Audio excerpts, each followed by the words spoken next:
A little love in my life. Is that all right? All right, here we go. All is fair in love.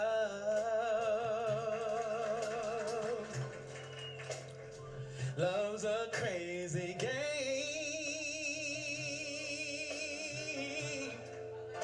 Two people about to stay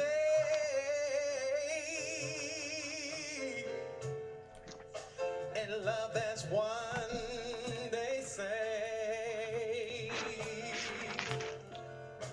but all is changed in time.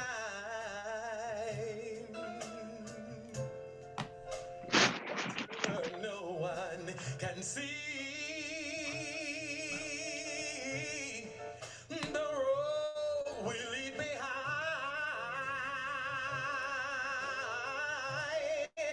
is filled with mystery.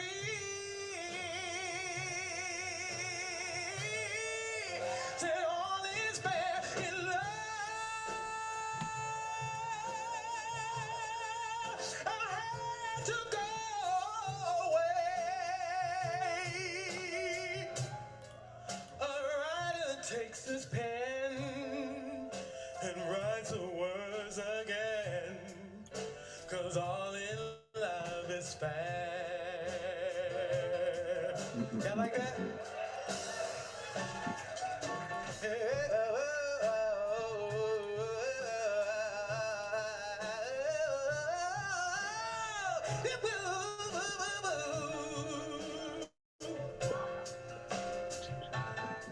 All to face a chance.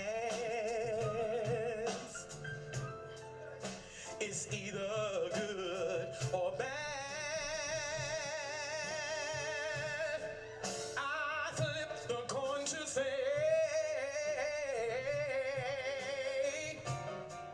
in love with me you stay. But all in war so cold, you either win or lose. But when it's all put away, the losing side play. All is fair in love.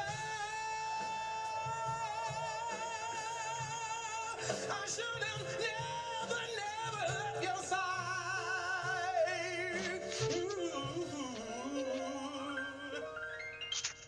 A writer takes his pen and write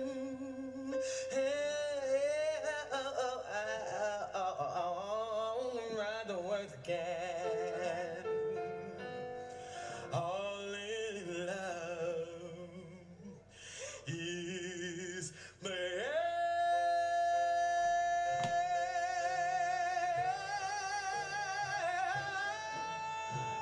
All is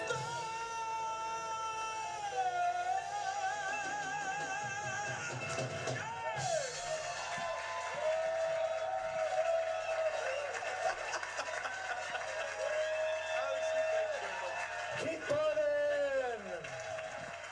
Keith Borden! Ladies and gentlemen, my guest, Keith Borden. Thank you so much for having me. That was fun, I guess.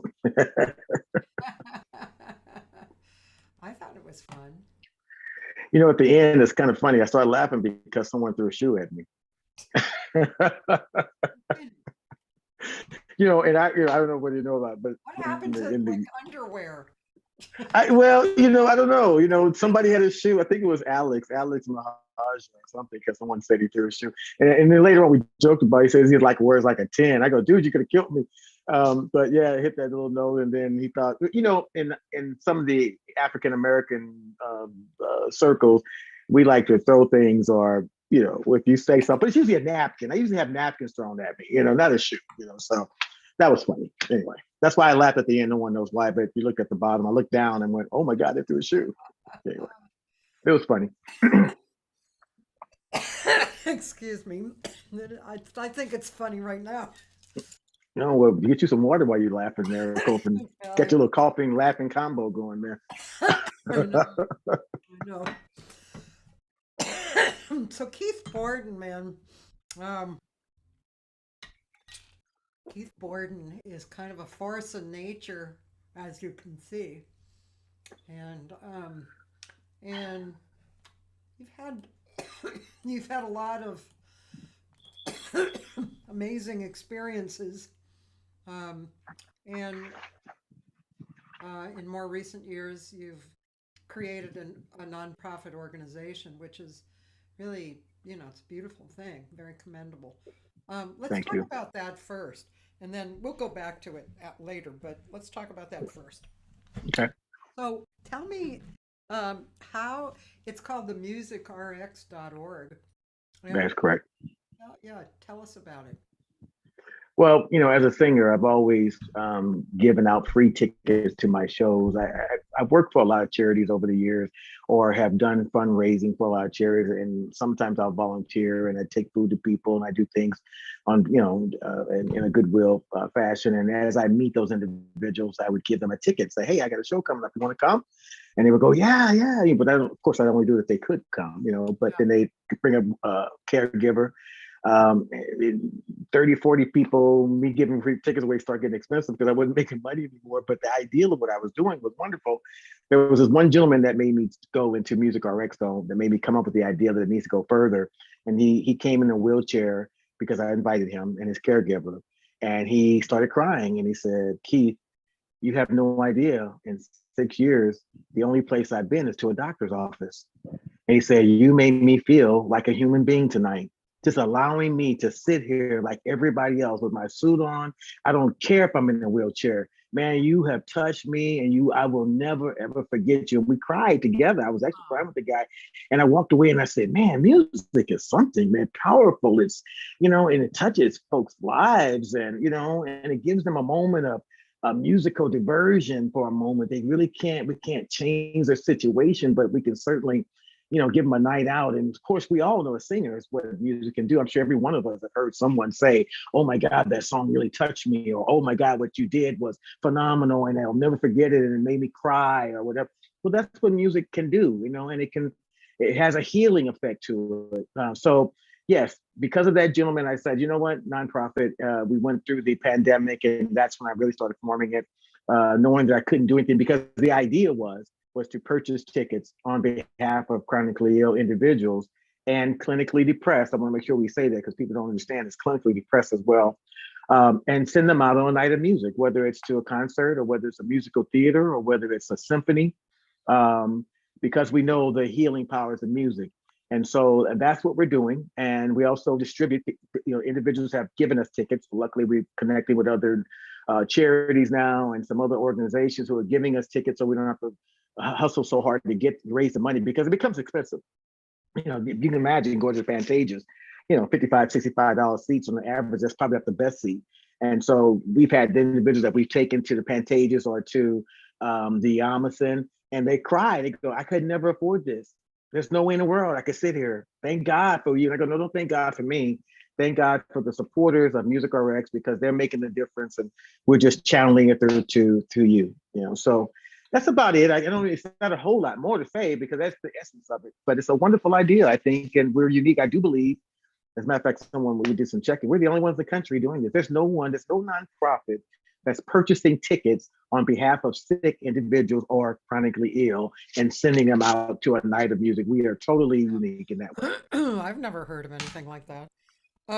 And I'm curious how you pick the shows. Is it according to like the person who you're sending out to the show? Like if they say, oh, I love classical or whatever. We never ask them what type of music. We just make sure that everything we send them is positive. First of all, we don't want to send them something that's going to make them jump off a cliff, So the content of the show is important, or the singer or performer, what they do in the show, we kind of get a feel of that. So we never really asked that question. They all just want to go. When there's six like that, they just want to go. They just want a night out, you know. So what we do to narrow it down is we find out, we have a questionnaire. We ask them questions like, are you able to get around without a wheelchair? Do you need a wheelchair? If you need a wheelchair, are you able to be lifted up, or can you lift yourself up into a regular chair? Things like that, so we can narrow it down, because then of course that individual would have to have special attention to where we're sending them. They can't go somewhere where there's no elevator. And of course we have to make sure that we get disability, handicapped seats. So there's a little screening that has to be done there in advance, just to get a feel of what we can do for them, how far we can go. There's some individuals who are chronically ill, but they can walk, you know, they're able to go and they go on their own. But for the most part, we usually get 2 tickets, one for the client and then one for the individual that's taking them, the caregiver. And then of course, one of us has to go to welcome them, because we want to make sure they get seated and say, hello, we're Music RX, you know, thank God that we're here with you tonight. Hope you enjoy it, you know, that type of thing. So yeah, that's about how we do it. Pretty cool. I mean, it really should happen more. You know. I'm kind of surprised that nobody thought of that. You know, I don't know why. You know, sometimes God just gives you something, you know? Yeah. Well, almost any show that I have going, you're welcome to send people over to, you know. Yeah. And that's the beauty of this too, Cathy. That's the beauty of this, that not only there's another aspect to it, because we're purchasing tickets, say you do have a show, we can purchase 15 seats and send 15 people who want to hear you, who would love a night out, just under the same guidelines we just mentioned. So now you have a bigger audience. Now the venue has more people there. So Yeah. we're creating revenue for other people. And then we just bless those 10 souls. So I really I tell people, all singers, musicians need to be with us. They need to join with us, because this is something that not only benefits the people that we know we touch, but it also benefits you as an artist. Yeah. I think it's really cool. I'm gonna write that down. I guess you would put, like somebody like me, would I put you on my mailing list so you would see what's happening, or right? And then sometimes we get an artist, like just the other day, an artist wrote us and said, "Do you want tickets to my show?" You know, we didn't have to purchase them. If we purchase them, we try to get them at a reduced rate. We try to do that as much as we can. We're a nonprofit; we don't have a lot of money, and we're only starting. We've only been a year and a half old now, so we're just really getting a really good run on this. Luckily, some people like yourself say you have some tickets. Just say, "Hey, here's 10. Just come, let them come. Yeah. We'll get them there." Right. Yeah. Cool. That's really nice. Yeah. Okay, so taking a quick look at your bio and stuff, it's pretty amazing. I guess I'm guessing I've interviewed people like yourself who have done backup singing and solo singing and contracting, you know, over the years. Right. It's such a distinct world, you know, and seems like everybody knows everybody in that world too, you know. Right. And I'm guessing you probably started into that world in your late teens or early 20s. Is that right? Well, by the time I did my first concert, I think it was 17 or 18. Yeah. And then I was already touring probably about 18 for different reasons, gospel shows or something like that. So I broke up going to school for a while because of that. I was on the road for like a year. So yeah, officially 17, 18 was that number where I actually started doing that whole show, you know. Yeah. Okay, so hi Nora, hi Joyce. Nora and Joyce, like Joyce. Joyce Which Glassman. Joyce? Yeah, you might Oh, not. okay. I don't know Joyce, but hi, Joyce. She's in Seattle and she's an artist and a jazz. Oh, okay, great. So I guess we're gonna have to start at the beginning, Keith. I guess I don't know. Born. Well, I'm gonna tell you the year, but it was a long time ago. But yeah, I was born in St. Louis, Missouri. I could start there. Where are you from? St. Louis, Missouri, originally. Yeah. Okay. I call it St. Louis Misery. Sorry if anybody from St. Louis might watch this later, but you know why I say that. But anyway, it's a joke. But yeah, St. Louis Misery. I had to get out of there. But yeah, I started. I was before I could even sing. I was picked out of the school district in St. Louis because they were. I guess you had to have the highest vocabulary skills or comprehensive reading ability or something, and the teachers turn your name in, and we didn't know it and all. And this was at a very difficult time. I might as well just tell the truth. It's like 1968, 69. So this is when Martin Luther King was being killed, and also they were forcing us to go to school for the first time with other races. So it was a really difficult time for someone like me, being picked up from a bus of 5 people from my neighborhood going to a school of 300 white kids who had never, ever dealt with black kids at all. Yeah. And so we were the ones getting the rocks thrown at us and go home, blah, blah, blah, and it was a difficult time. At that time, to be honest with you, I kind of hated who I was. I thought it was a curse to be black. I really did. And some people said, really? I go, yeah. I said, I actually prayed to God, why did you make me black? Why are these people treating me like this? Because I didn't understand. I was only 8 or 9 years old. Yeah. And it was a difficult moment. And luckily, my mother was very strong and a really good-willed woman. She was educated. She made sure that I continued. She said, they don't know this, but you're smart and you're going to excel and they're going to hate you for that too. So you just get up and go. You tell them you're smarter than them and you'll be okay. And so I would go back to school and they would call me the N-word. And I said, yeah, but I'm a smart N-word.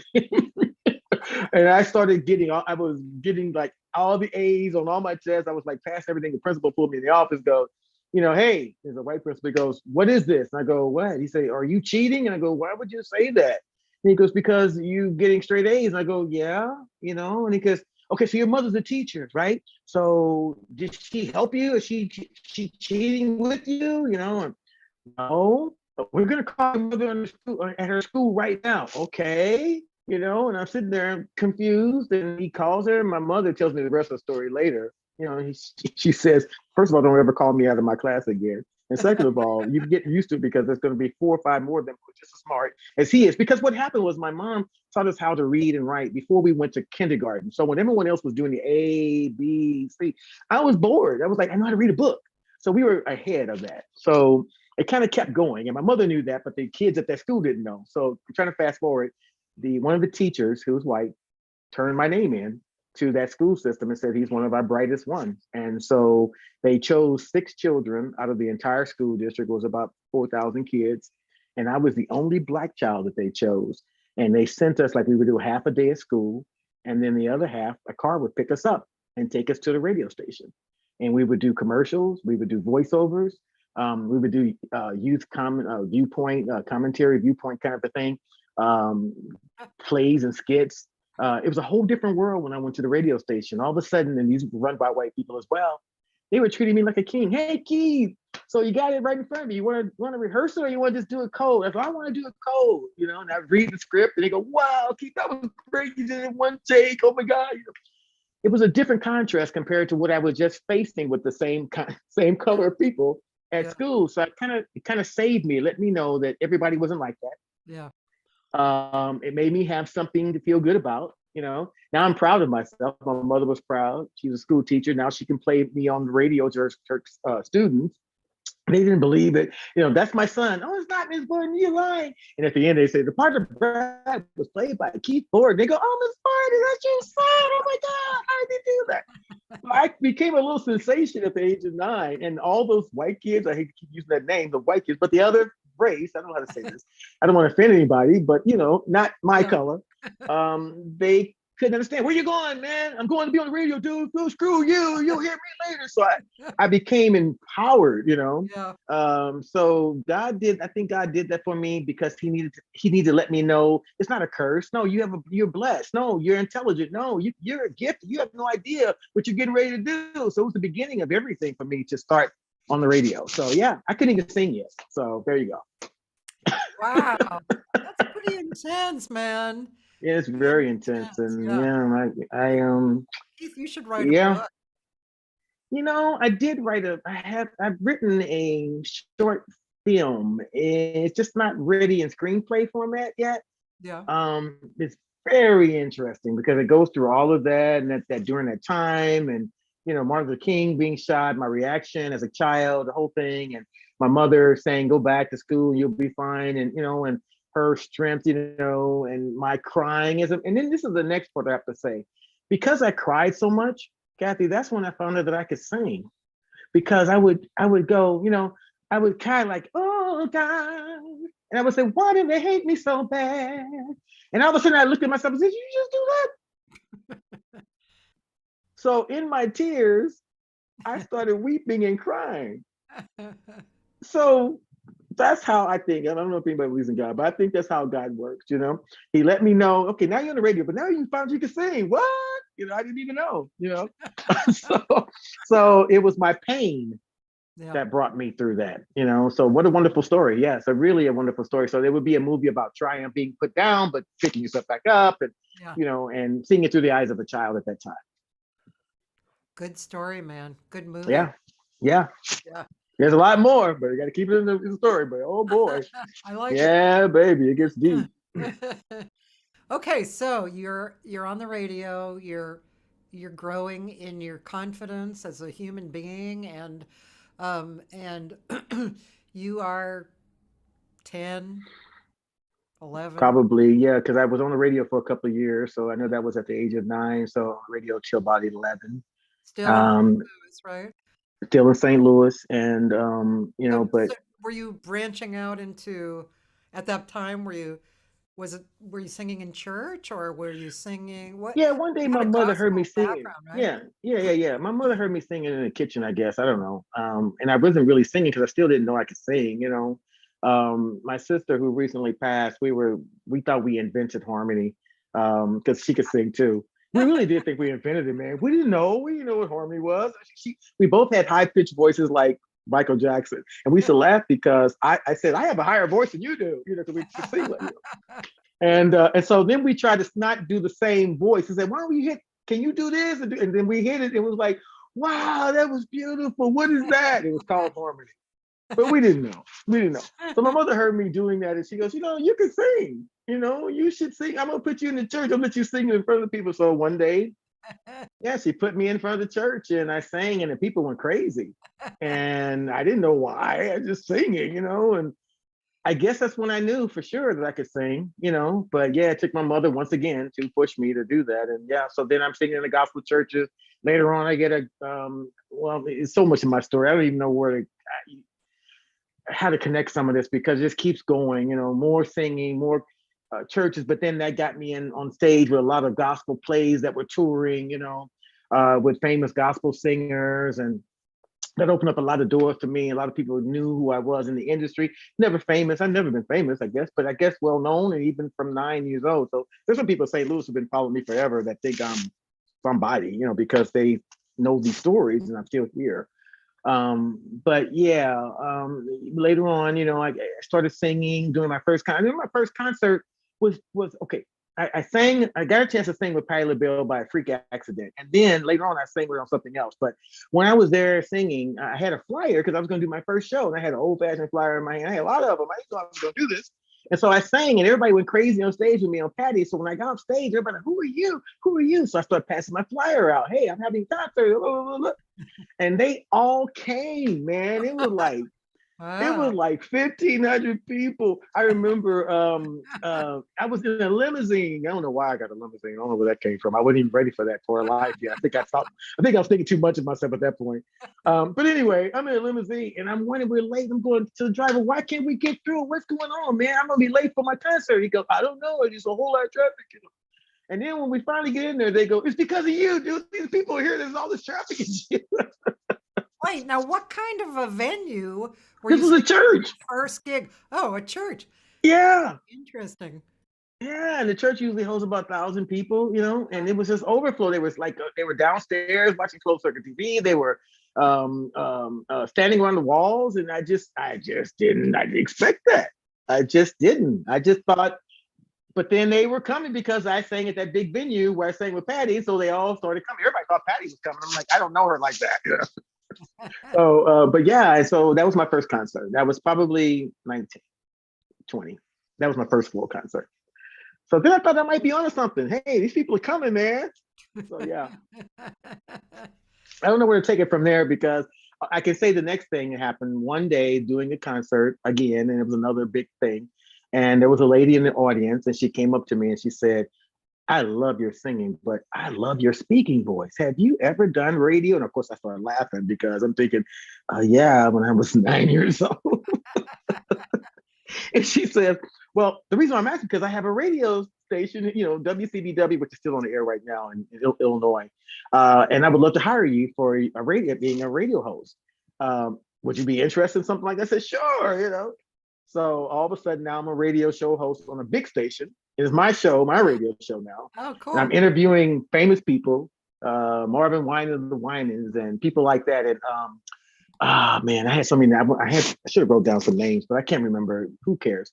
A lot of people, because of the hours I was on, the radio station will call me and say, "Hey, Keith, you're on the air when that client, that famous star is coming through. Can you interview them on your show?" Of course. So I started doing that, and I started appearing with them on shows, and just one thing kept leading to another. But it kind of sidetracked me for a minute because now I'm a radio guy. I'm not really a singer anymore. Right. The focus was on radio. I'm making good money. Loving it and talking about individuals in the area, playing some of their music. And of course, what I was allowed, because, radio station don't allow you to play everything, but occasionally I sneak something in, one of my local people. I would present big artists for the first time that they had never heard or coming out with a new album. It would be on my show. So it was pretty good. But then, and then a frenzy started. If I had a limousine because this time I had a limousine because I had radio sponsors. And so one of my sponsors was a limousine company. and the agreement was, we do commercials for you at this rate, which is much cheaper, as long as you give Keith the limousine when he needs to go and do his stuff. So I was I was riding around in limousines and then I would go to places. I would say, hey, so the first 10 people to walk up to me and say, I give them a slogan or something, you get a free album and tickets to some fatty show coming up, because people would give me tickets to give away, on my show. And so then people would run up to me, Keith, hey, Keith, restoration. They would, whatever the name of the slogan was, they would all repeat it. And I said, no, that's not it, not quite. And they would go, and then finally I give them one. Okay, you tried hard, here's your tickets. So that became a big thing, was meeting me at venues and, keep getting out of the limousine and that kind of stuff happened. It's crazy. It's crazy for a while. And I was too young. I was 21 by then. I was way too young, and to be honest with you, that's when I realized I didn't like who I was, because people were really kind of kissing my butt too much. It was to the point where I had to get an assistant, to help me, and somebody had to answer the phone because they were just ringing off the hook. And, people would call in and say, I'll just clean his basket. I'll clean his area while he's on the air. I just want to be around him. I'm like, really? Are you guys serious? Are they serious? And then my folks said, yeah, Keith, they really do. They want to be here. They said they'll do anything for you. And I'm like, so anyway, somehow at that age, I got a really big head. I don't know what happened. All of that just went to my head. And maybe in a year and a half later, I realized I didn't like where I was. And you know what? I pulled myself off the air. I didn't get canceled. I just said, I'm done. I don't like what I did. It was good how it happened, but my response to it wasn't good. And I knew deep down who I was. And that's somebody who really don't even like talking about myself. This 2 hours, I just told somebody earlier, what am I going to talk about? I don't talk about me. I said, never talk about me. So yeah, it was very, very, very weird. And so, yeah, but you know what? That lesson, me pulling myself off the air, teaching me, like, you've been a bad boy, Keith. Now this is what's going to happen. You're going to straighten it out. And I did. Yeah. And I just pulled myself off, and I became a normal person again. Now I'm back to singing, and no limousine, and just, a regular guy. And, but now I'm pretty known at this point, Yeah.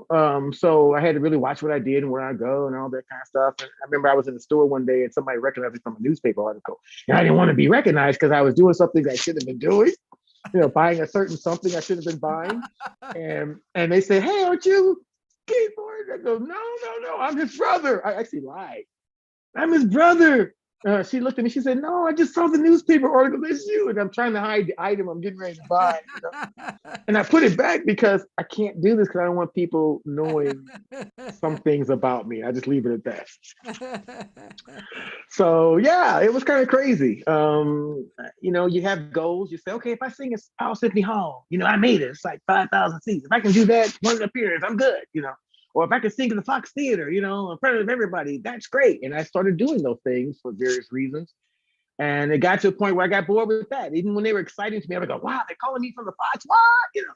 And then later on, it got to be like, oh, really? You know, I don't know. Can we do it next time? Let's do it next time. You know, so I think that I get bored easily. If you think this, there's actually a pattern. Kid in school at 9 years old, or 5 years old, complaining about the kids who couldn't read like he could, and you know, getting ahead of things, and then getting to a place and going, you know, I'm bored. So then when I did all that, I came to LA. It was time to do something else. I'm like, I already did that city. I'm done. You know, what else there left to do? You know. Oh yeah. Then when I got bored there, I created a soap opera because I was bored. Oh yeah, you were telling me. Yeah. Yeah, I went to Chicago to visit some friends who probably are listening. They're like my biggest fan. They say they have all this information on me. They have all my pictures. They think they have everything on me. They don't, but they think they do. And I went to visit them in Chicago, and I came out the bathroom one day and I just said, you know, I'm gonna go home and I'm gonna write a radio soap opera. And he looked at me and said, Keith, are you crazy? Where did that come from? Have you ever done that? I said, no, but I think I can. You know, and then what did I do, Cathy? I went home. Now I started asking people, you know, there were some old DJs on the air, you know, from 1940s or whatever, you know. So I would go to them and say, how did you guys do radio soap operas? How did that happen? Can you give me a feel, you know? And most of them would say that, no, I don't know. You know, we just put it on the air. I don't know how they constructed it, how it came to be, or what you'd have to do to get it together, you know. And so here I am, I'm going, okay, all right, so I'm gonna get some paper, I'm gonna put it up against the wall, I'm gonna write Monday, Tuesday, Wednesday, Thursday, Friday. And each day something's gonna happen. And I thought about, so I came up with this it was an urban soap opera. It had blacks and Latinos in it and stuff like that. Because I had already seen, you know, white people, I'm not being funny, I'd seen soap operas where it was only white people when I was growing up. So I decided I'm gonna do something, it's gonna have people of color in it. We're gonna talk about issues, I'm gonna write about issues. This was like in 1982 or 1983, right when HIV was first being found out about. And I actually wrote it into my script. Someone getting it and trying to think I could educate people about it. Instead of it being a gay disease, I gave it to a rich Black guy, straight, and gave him the disease, you know, and let him deal with it so that the public can think about it in a different way, because everyone was thinking it was just a gay thing. I said, no. My story would be about a successful, rich Black man who just happened to at one time do some drugs in his arm and blah, blah, blah. And then he got infected because something, you know, I had to write the story out that way, but it turned out that it was him. So yeah, Monday, George has a heart attack. And then Joyce across the street runs over to help him. And then she kisses him on the lips. And then that wife walks in and goes, what? Tuesday, you know, now they're arguing. It was so fun, you know, so it all started connecting, you know. I could put this character with that character, and then that person gonna fight that person. This person's on drugs. This one's on welfare. Welfare was a big issue at that time. President, I think it was Clinton was the president at the time, and they were going to really cut down on welfare. And there were a lot of Black friends I knew who were on it. You know, that's the time it was. You know, so I wrote it in there. You know, if this girl was on welfare, her father addressed her. You know, they're getting ready to cut that off. You know, you get to get a job and blah, blah, blah, blah. You got to stand up for yourself. So this is like a little sermon that the fathers give the daughter. But it's really me telling the public, you guys who are listening, you need to get off this stuff. You need to get yourself together, pick yourselves up. So it became a real strong platform to get messages out about what was going on. And I could do it with all these characters. Yeah. Now, I'm going to try to fast forward because you got 2 hours, right? So now I got an idea. So I got some scripts written. All of a sudden, I got that. So now I'm going to actors and asking them if they want to be involved. Hey, I have no money, but I can tell you this, your character is going to be huge. You're going to be famous. They're going to love you. If you just do it, it's up to you, but I have no money. I don't even know where it's going to play yet. I'm just letting you know that I want you to do this role. And and they all said yes. And I did it with the promise that eventually we'll get some sponsors and we would start paying people. And it did happen that way in the end. But anyway, going back to the beginning of that, so that now I got my actors, I got my script, I got my actors. Now I got to find a place to record it at. Where are we going to do that? So luckily, this gentleman in St. Louis named Chester Andrews, or maybe he'll listen, New Tech Studios at the time. I was actually doing some recordings of my own music at that time. And so I said to him, hey man, you know, we need a place to do this drama. You know, we got to make sound effects. We got blah, blah, blah, and it could be done here, but I don't have any money, and what we'll do is we'll plug you at the end. We'll say it was done by New Tech Studios. And he was like, okay, cool. So now he's on. So now I got a whole thing running, except for I don't have a station yet. That's the last part. You don't have a what? I don't have a radio station to play it on. Oh. So we're ready. I got stuff recorded, We have many episodes already done, So now I even wrote the theme song to the show, by the way, me singing on it. But yeah, we even feature singers on there too. If you were a singer and you were an actor, somehow I would put you in a scene where you would start talking to God or something like I did, and kind of break off in a song, So it kind of gave that singer actor a moment to sing on the radio, to show their voice. So I was doing things like, even in those days, I'm promoting other people, Yeah.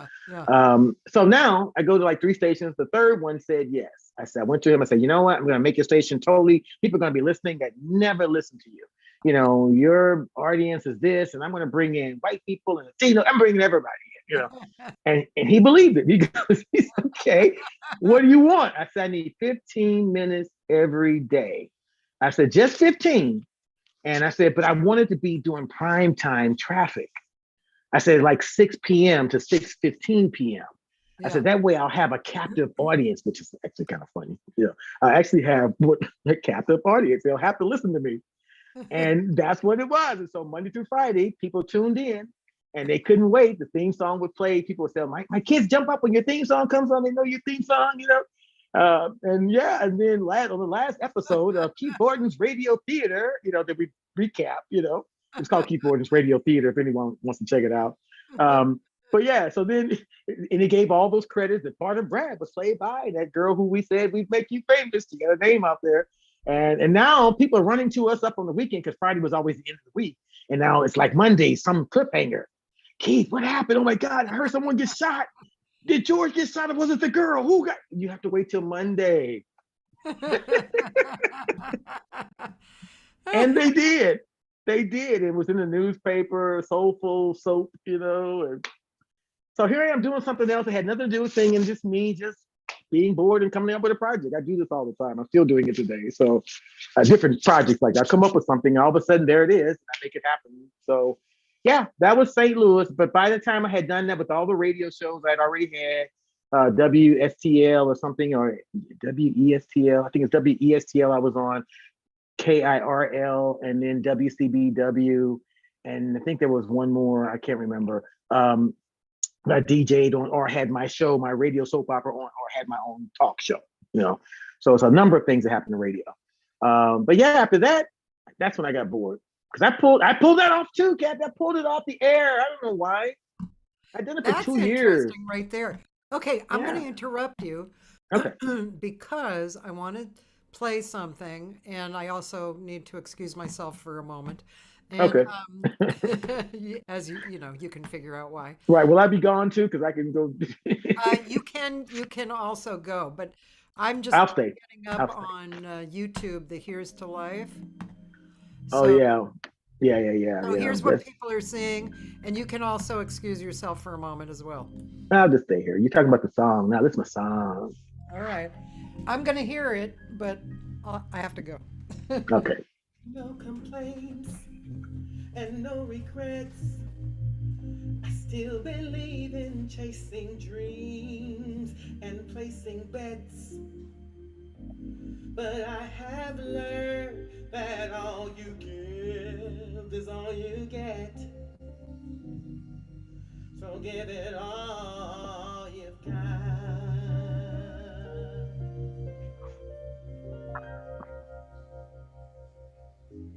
I had my share, I drank my fill, and even though I'm satisfied, I'm hungry still to see what's down another road beyond the hill and do it all again.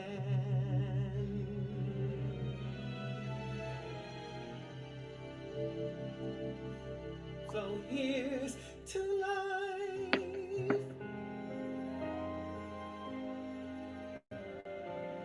and every joy it brings.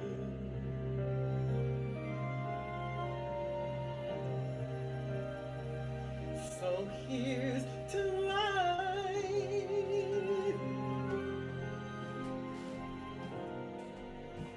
to dreamers and their dream.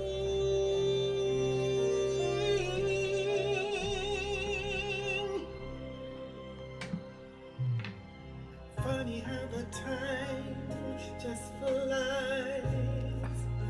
Our love can go from warm hellos to sad goodbyes, and leave you with the memories that you've memorized to keep your winters warm.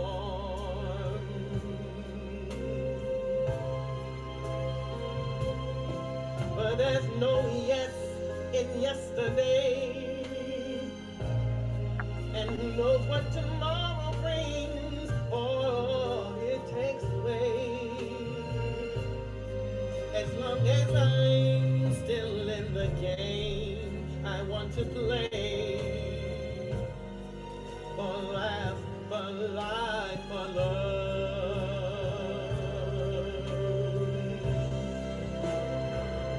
So here's to life, and every joy it brings.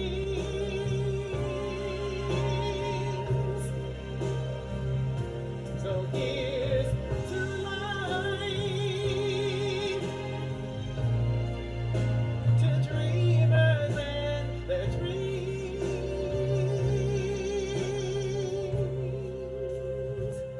May all your souls be weathered, and all that's good get better.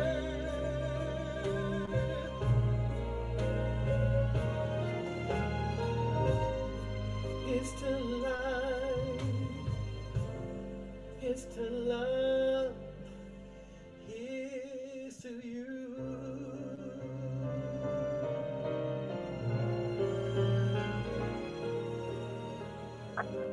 May all your storms be weathered, and all that's good get better. Here's to life,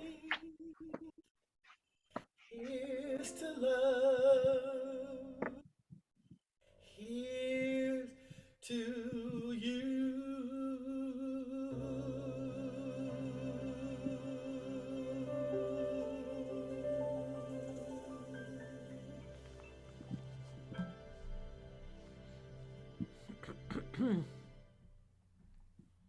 Cool. Very nice. Thank you. Yeah. That ain't me. Nope, that ain't you. I always I'm glad that you gave all the proper credits. Oh yeah, yeah. H.B. Barnum did that music. It was just great, and I'm so grateful for him to allow that to happen because He's cool. And also, I mean, Artie wrote the music, but Phyllis wrote the lyrics. right. I already heard it.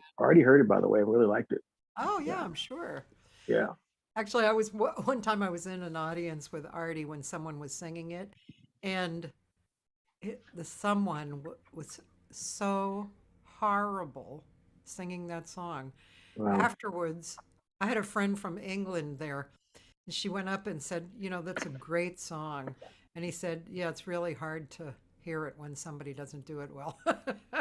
Yeah, I didn't want to, and I can do my Stevie Wonder and all my little. I didn't want that. This one was simple. I wanted to keep it soft. I wanted to keep it meaningful. I didn't want to take away the true essence of the song. I was very aware of it being a classic. I had no male to compare to though, because everybody recorded it seemed like they were female, so I had, it was really on me to kind of do what I did on there. And kind of hold back in some things, where I normally would have done an extra little something, I didn't, so I think I kept it clean, but also soulful because I can't help myself, so I like the balance. I like the balance of it. I'm very proud of it, actually. And that song, last year I almost passed. I almost died. And so when I came out of the situation, that was the song I wanted to sing because I thought about my friends who had passed, my sister, my friends during the pandemic. I was mourning over all of them. And really up until that recording, and I decided for once I'm going to stop crying and I'm going to put my energy into this song and I'm going to start saluting life, saluting everybody who I've had a chance to meet. And I'm going to start living my life. So the song was right on time for me. And so when I was in the studio, I cried with it. It was like a therapy thing for me, but it really touched me. Whether anybody likes it or not, I'm very proud of it. I'm extremely proud of it, more than anything else I've ever done, because it was the one thing I really did from my total heart, from the bottom of my soul, So yeah, very happy with it. So now I remember Nora had mentioned that you almost died last year. What happened? It's a long story, but to make a long story short, I ended up with 3 blood clots in my lungs, and I had another blood clot in my leg. Those blood clots really were causing me not to get oxygen, so I passed out and I hit my head on some rocks. I was out for like an hour in my backyard in the 4 a.m. in the morning or something, and I was out for a whole hour, and I didn't even know. When I finally came to, which is a long story on that, but there was something that was jolting me to get up. I remember like an out of body kind of experience telling me you got to get up, but it felt like I was on fire. And I remember it was 4 in the morning, so it was like probably 60 degrees, 50 degrees outside. So I had my jacket on. I was really going outside to get some stuff from my car from a show we had just done because I left it in my car. I'm tired. I don't want to take this in right now. I'll go back and get it later. So I knew what time it was, 4 a.m. And then I went out there and then I got dizzy and I knew this is Keith, you're getting ready to hit the ground. And that was the last thing I remembered. And then when the jolt of me getting up, that electricity that I called me feeling like an electric man. I have no other way to describe it. It felt like jolts going through my body. And I remember being so hot at that time that I took my jacket off, which I had my cell phone, and I threw it because I was sweating up a storm, and I couldn't stand this jacket. I'm like, why am I so hot? And then I was also weird. I looked at the sky. Why is the sky looking at me? I was totally out, didn't know anything. I'm thinking the sky's looking at me. What is that? Finally, I pulled myself up the stairs. I go up the stairs, dragging my leg because that's where the clot was. I didn't know this at the time, though. See, when I got to the hospital, I didn't know what happened. Yeah. I just knew that my heart was racing fast like a heart attack. I knew I was bleeding from the back of my head, but I didn't know what was wrong with me yet, So even on my post with Facebook, I'm laying in the bed going, I think I had a heart attack. Well, later on, I found that it was all of these things that happened caused my heart to race. And I was doing like sitting still at 158 beats per minute. It was way too much. It took 2 days for me to get that down. So that's why we thought it was a heart attack. But it was really my body reacted to everything that was going on. My heart, can't get enough oxygen because of all these clots. They didn't want the clots to go up in my brain because they break off. They didn't want them to go to my lungs. Go to my heart because that's just deadly. So I had to be in the hospital for those 5-7 days being watched until all that disappeared. I ended up with like a heart muscle damage because of that. So a lot of things happened after that, the after effect of it all. But yeah, my doctor said to me, because when I got up those stairs, I didn't know I had busted my head. I looked in the mirror. The first thing I did when I got up, I'm like, oh my God, Keith, what happened to you? I look in the mirror and I feel my head and I'm like, oh, this blood, where is this coming from? Oh my God, Keith, you must have fell out. You must have passed out. You must have hit the ground. I'm just not putting it together. And I'm getting ready to call 911. And then as I sat down, I fell asleep again. I passed out. If you remember Bob Saget story, that's not a good thing. You get your head busted. The last thing, concussion, you don't sleep. You need to watch that. So I didn't know, but I passed out again. And then, like, I look at the time, it was like an hour, 45 minutes from the beginning of that time. And now I'm finally going to the hospital, and I'm bleeding everywhere and it's a mess. And so, yeah, I had to get 10 staples in the back of my head. You can still see this mark that won't ever leave. I feel embarrassed sometimes when people are standing behind me, but and it won't go away. It's permanent. My barber has to watch when he gives me a haircut. But yeah, my lungs haven't been the same. I'm still suffering with some other things. I just found out some more bad news. I haven't made an announcement about, which I probably won't, but it's just some bad stuff. And I'm just gonna go through it, and then I'm gonna be okay. I'm getting older and things happen. It's okay. I think God taught me another lesson. Okay, Keith, now you've been good all your life. You've been doing a lot of stuff. Now you need to get up and do some more. You didn't record lately. So here I am. I'm in the studio. Because that's something I kept putting off, oh, I got this show coming up. I don't have time for that. Oh, I got these 2 shows back to back and I got to travel over here and I'm going to produce this girl and it was always about something else. And I never did me, really. And so even in those shows we talked about, those soap operas, it was always about pushing them. It was not pushing me. It was my product, but it was pushing them, giving them a spotlight. So it was always somebody else. And so finally, when I came out of there, I went, you know what, Keith, for the first time, you need to take care of you. You need to slow down. You need to take some deep breaths. You need to think about your life where you are right now. You haven't done certain things like recording. It's been 14 years, and what's going on, man? Just do these things. Let's get them done now. So in the last year, since then, it's been actually since March of last year. So almost 2 months past, so we're 14 months ago. So yeah, it made a big difference. That was a huge turnaround for me. And that made me really get on fire for Music RX. I was like, okay, if I get out of here, that's gonna be my legacy. I want to leave something behind. I want to, and I think we all should be thinking like that. I know we're all singers, and we all do our thing, and we're all into ourselves and all that. And sometimes you got to step out of that, man, and just go, what am I here for? Do you have a purpose? What is the plan? And we may not even know the plan, but we have to find our purpose. I think I found it a long time ago. I just had to remember it last year. So that's that.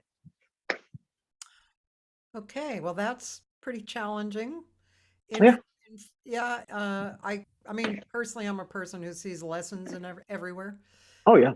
so I can relate to that. It's like Right. instead of kind of sitting there going, oh, you just go, okay, what's the lesson here? Right. Well, I had to go too, but Yeah, it just took me a minute because I went into a deep depression. That's one of the reasons why we included clinically depressed, because of me. I went to people that were in charge and said, look, the board, I said, we need to put clinically, it was only going to be chronically ill. I said, we need to put clinically depressed individuals on here because nobody helps them. I said, I was so sad in the pandemic. I had nobody to talk to. I'm single. I couldn't go anywhere. I couldn't sing. All my creative ability was like thrown out the window. I'm going crazy because I can't do something. You see how much I like to create, so I couldn't do anything, and it was just driving me crazy. And then my friends were dying. My sister died. And it was just horrible. It was a horrible time. I remember when my sister died, 2 days later, one of my best friends died, and I couldn't handle it. It was like a friend of 15 years. I couldn't handle both griefs. I thinking in my mind, who are you crying about? You crying about your sister, but you crying about your best friend, and it was just too much. And so I think all that brought me to that illness of going into the hospital. I think I pushed myself too hard. I think I was too hard on me and too depressed. And when you're depressed, there are things that happen to your body. That mental state can affect your body. So I think that's what happened. But yeah, I've learned a lesson, just like you were saying, and brings us back to the song. Here's to life. It's me celebrating life for what it is now, for everybody I ever met. I want to cry right now because I think about them, but at the moment, I want to just cheer them and say, hey man, I'm gonna be there one day too. But here's to life for what I knew of you and what I have left. Celebrate them, and I'll always remember you. So I'm trying to go that way. yeah, But yeah, depressed people seem to get passed over. Nobody wants to talk about it. It's like taboo. Nobody wants to admit that they're seeing a psychiatrist. Well, I'm seeing one. I don't mind telling anybody. I needed it, and I think a lot of people do. And there are a lot of people that won't say it. And then, when you're like that, and then you can't see your doctor, by the way, because, everything's shut down. yeah, So the only thing you can do is like a Zoom call or something, so you're not really doing one-on-one in person. So here you are still feeling alone, even while you're talking to somebody on camera about your problems, So a lot of people didn't make it through that. I have some friends who were on drugs. They're not real close friends, but they were on drugs. And when they would have gone to a meeting twice a week to keep them sober, those meetings didn't exist anymore. A lot of things happened. A lot of those people I know, at least 4 of them passed during that time because I think they were at home too often. They couldn't stop. They had no help, so they just did drugs all the time. So to make a long story short, I think we have to pay attention to the clinically depressed. We need to tell somebody I love you. You don't have to know them. So that's what we're doing with Music RX. We're saying to you, if you're depressed, you can come on in, man. We want you to be there. They have a free concert coming up next week. We can talk about that a little bit later if you want. But I'm inviting anybody who's feeling something, who's going through something, come out and check it out, man. You're gonna feel the power. You're gonna see the anointing in what we do. You're gonna feel the realness of our band and everything else. So, but yeah, including the clinically depressed. So yeah, I'm proud of that. yeah, that's really cool. Um, let's see, this is just slightly attached, but Paul Kulak, the owner of Kulak's Woodshed, Yes. he also feels he never turns people away at the door. Like if somebody is like can't come in for lack of money, he wants them to come in. Of course he should. Yeah, it's because and he created that venue to support the art and the artist, and it's Right. been going for like 20 And it's years. hard because he needs that money too. He'd rather have that money than to give that money away. Yeah. I totally get it. The show we're doing next week is free. Nobody's getting paid except we have to pay the band. But it's free and there's expenses to be paid. I'm donating the money myself personally, my company, Keyboard Entertainment. We're paying for the band for that. So the music artists doesn't have to use their funds for that. Tell us about the show. Well, normally because Music RX has had other shows at Cathy and Jazz Club, we filled out the house, we packed out places with the other in our initial shows and stuff. So we did very well in the beginning, and then we've been kind of stepping back and then sending people out, doing what our function was, getting people out to see concerts instead of us doing them. And then I decided that this year would be a little bit different since I made some new connections. Now we work with other charities, and other nonprofits and things like that. So, and we seem to be getting more support financially for some individuals in different locations and things. So I just thought, I get tired of going to everybody's show and I got to pay everything. I'm thinking about me. I have all these friends who sing and they have so many shows and I really want to go, man, but I can't afford it, So those minimums and the door, the door, $35, minimum $35, and parking $10, $15. Well, you spend $80, man. And if you go see if you see 2 or 3 of them in a week, I'm broke. So I'm so happy to have a show that's free. I'm happy. I want people to come because it's a rare thing. Someone just said, "Come on, man, just walk." You can't just walk in, by the way, because I want to clarify something because I got some calls from someone the other day saying, people think they can just walk in. No, it's an Eventbrite RSVP thing. You reserve a seat. Don't come in on that day. Because we're almost sold out, by the way. We did 200 seats. We're at probably 35 seats left, maybe 40 seats left. Yeah. So when is if they go, then everybody else who's been waiting will come and show up at the door. You won't be able to get in. So it's Friday. I don't want people to think they can. I don't want them to think they can just walk in. Yeah, Friday, May 12th, right? Friday, May 12th is going to be at Plummer Park, which is in West Hollywood. This is historic by itself, Cathy. There's nobody in West Hollywood doing jazz and blues. Nobody. And I tell people, I challenge them. You told me that. Yeah, but think about it. You can't think of one that is. There's nobody who can think of it because there isn't. When I did the Soulful Sessions in West Hollywood, we skipped all over that. That's the fun stuff. That's how I came. That's how I started getting my crowd here, I think. But when we started doing that was in West Hollywood. It was across the street from Don't Tell Mama. And I remember, I'm sorry, it was Don't Tell Mama across the street from Hamburger Mary. Okay. I remember Hamburger Mary having a big crowd standing out loud. We started doing the same thing, but we're doing jazz and blues. And people would walk by and come in. And so we had packed houses, So that was kind of a new thing. And the House of Blues was still in existence, though. So that would be the only thing in West Hollywood that you could count as something jazz and bluesy. Okay. But none of them, a Troubadour or Roxy, and nobody's doing it. They're doing hard rock or whatever, metal, country, anything else, but you don't see R&B there. You certainly don't see jazz and blues. So yeah, at that time I knew we were rare. That was 13 years ago. And then we started doing an open mic out here in West Hollywood also. That was the second time we started doing things. But this one, which is another effort in West Hollywood, is in an auditorium, which is the Fiesta Hall. And where I told, in Fiesta Hall, they've never had a jazz concert. So we're going to be the first ones to do that. So I'm kind of proud of some of the things I do. I'm always kind of like the first on something. So how can people find Friday night's concert online? What do they do? Well, they could go to the website. That's the easiest way, which is themusicrx.org. If they go to themusicrx.org, if you go to the left side of the website, there's a menu button. And on that website, on the menu button, it'll say Food for the Soul concert. And you click that button, it'll take you right to Eventbrite. Otherwise, you could have to Google it through Eventbrite, but I'm just letting you know we have a link that takes you there. And if you're on any of our pages, Soulful Sessions with Keith Borden and Friends, or Music RX's page is on there.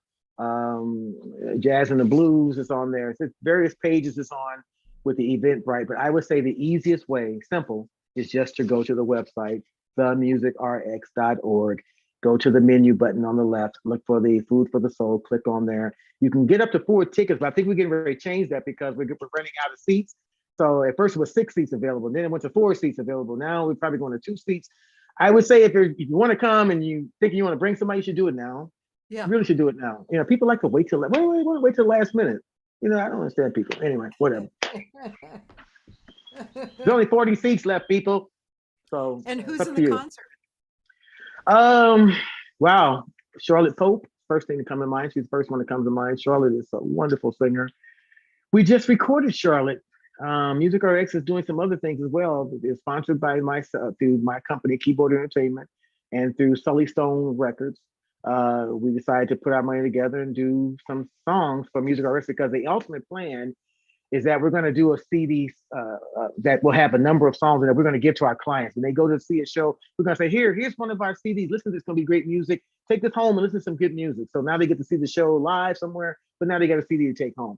And then also it generates revenue for our organization. Once we put this all together, we'll be able to sell that CD at the tables and still raise money. So it has a lot of different functions, but it also gives us a chance to spotlight singers. So now we're spotlighting Charlotte Pope. And it's a wonderful thing. I produced it. It's just one. I'm loving it.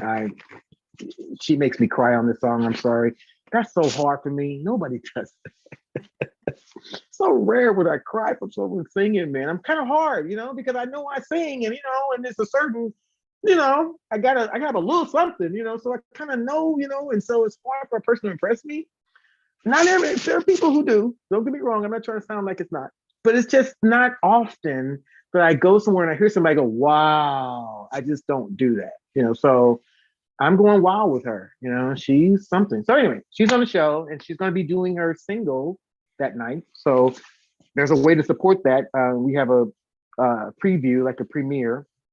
We do this so that in case you want to support her, it's her first single ever, which is unbelievable. When you hear that voice, you go, how could that possibly be?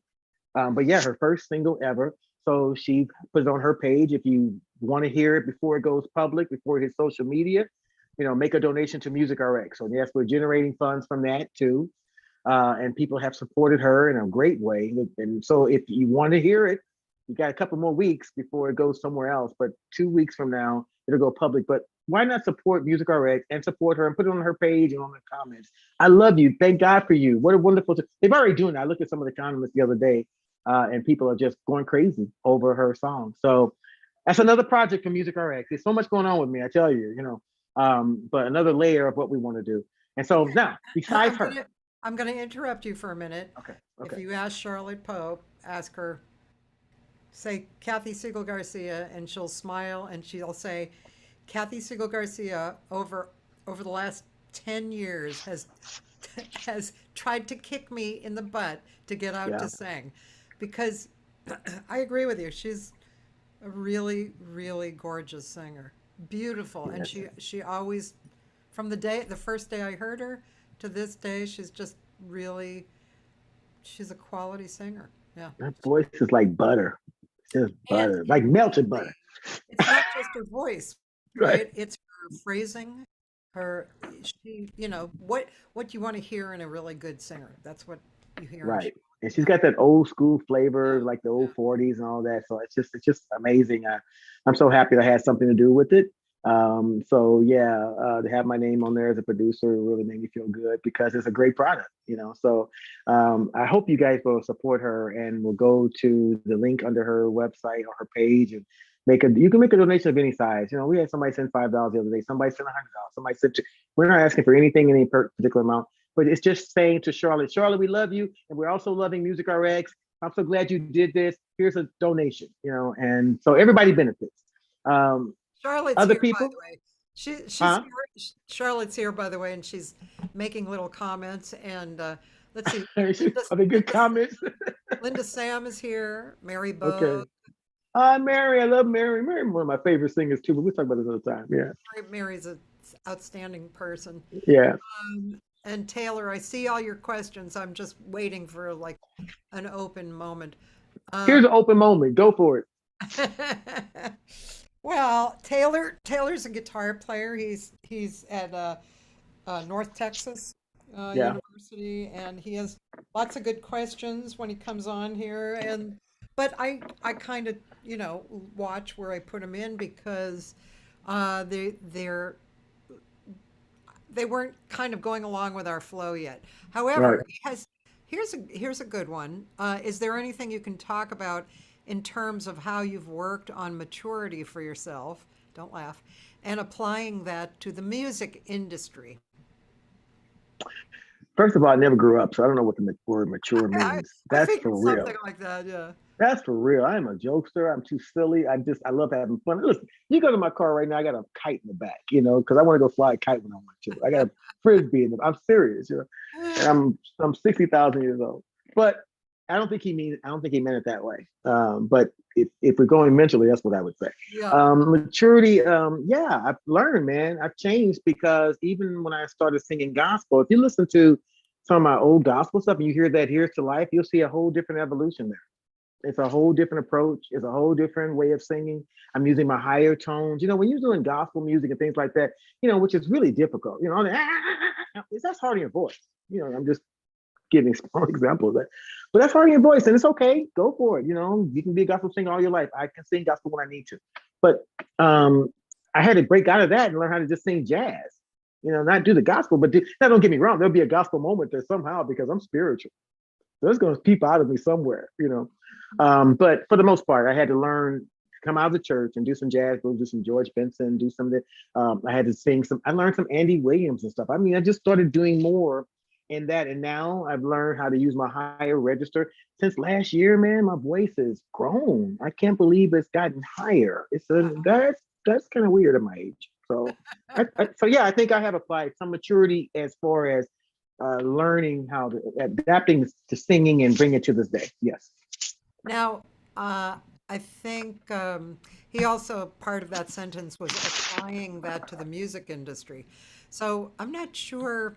I mean, that has a lot of different possible answers, how you're applying your maturity to the music industry. Yeah, I ignore what I hear, because that's a whole bunch of mess out there. I just, hey, good for you, like it, good for you. Right? I'm not knocking it all. These people work hard to do what they do, but I'm listening to stuff that doesn't matter. Umbrella. What does that matter? I'm not trying to be funny. I'm not trying to dog any artists or anything, but there's so many of them doing that. I can't get with that.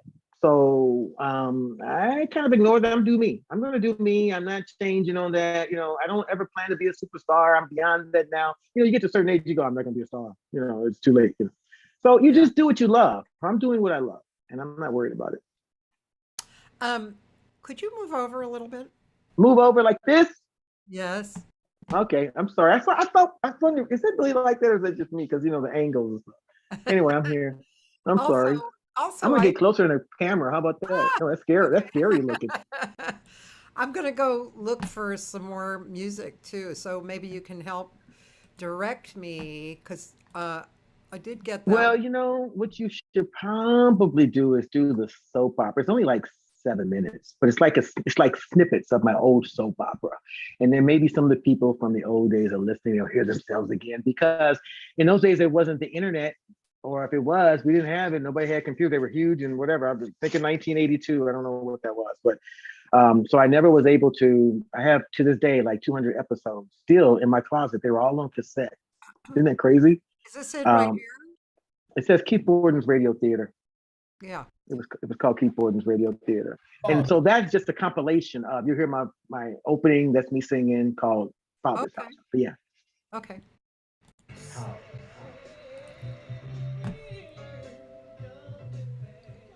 Our story begins in the office of Walker and Associates, where the president of the firm, Lamont Walker, is toiling with his own personal demons. Perhaps it's time to bury the skeleton that's in his own closet. Hey, Lamont. I got here as soon as I could. It sounded pretty urgent. Is everything okay? Yeah. Well,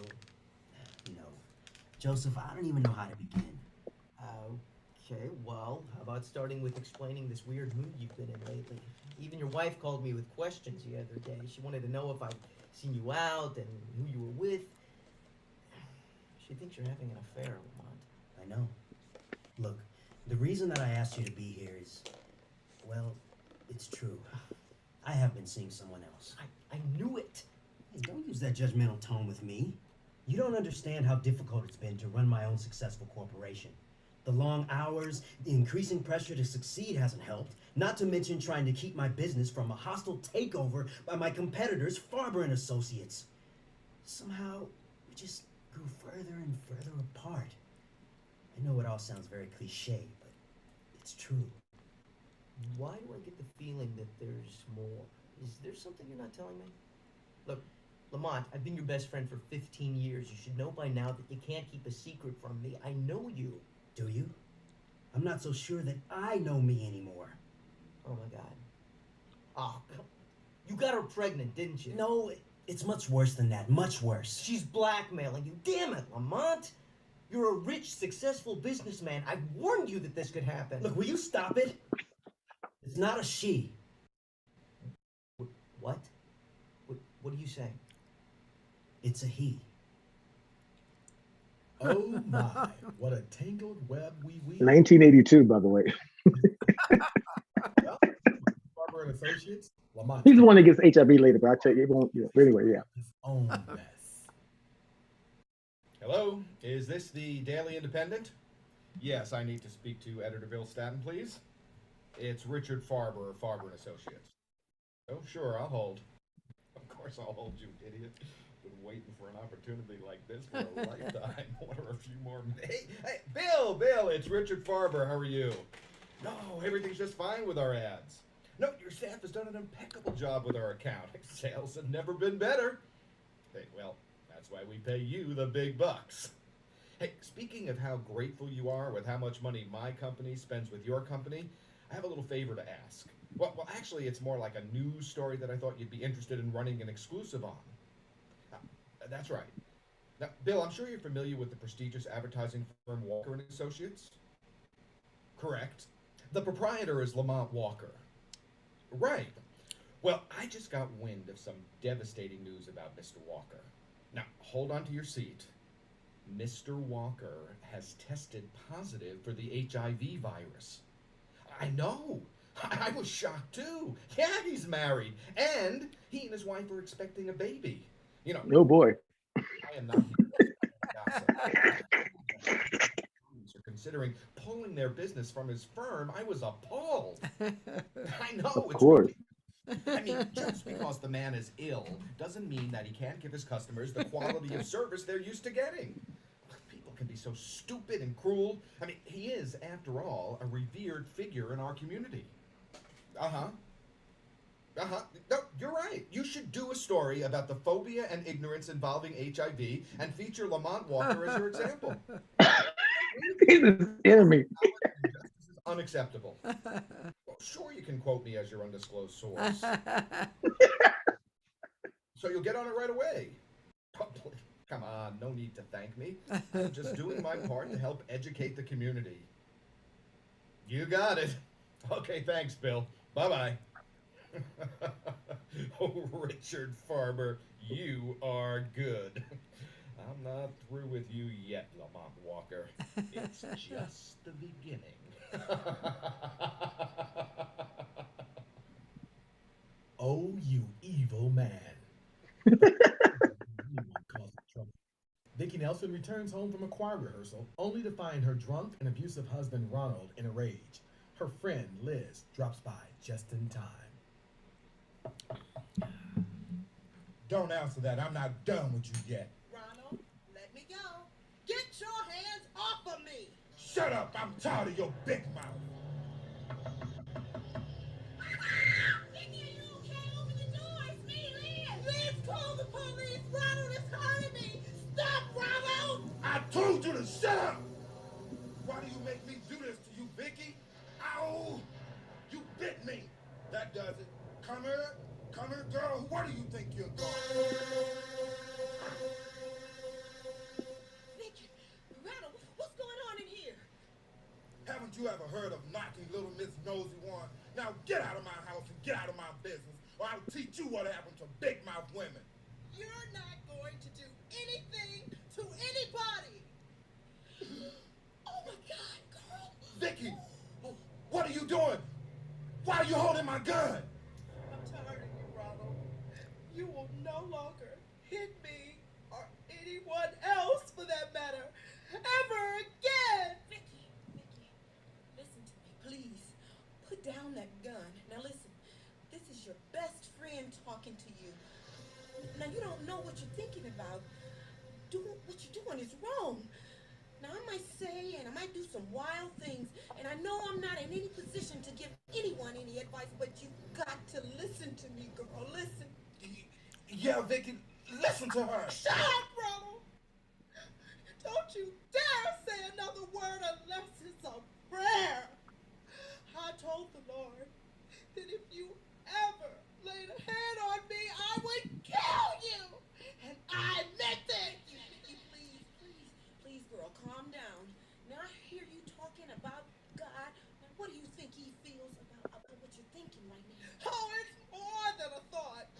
This man will not lay another hand on me. It's over, Ronald. Lord, forgive me.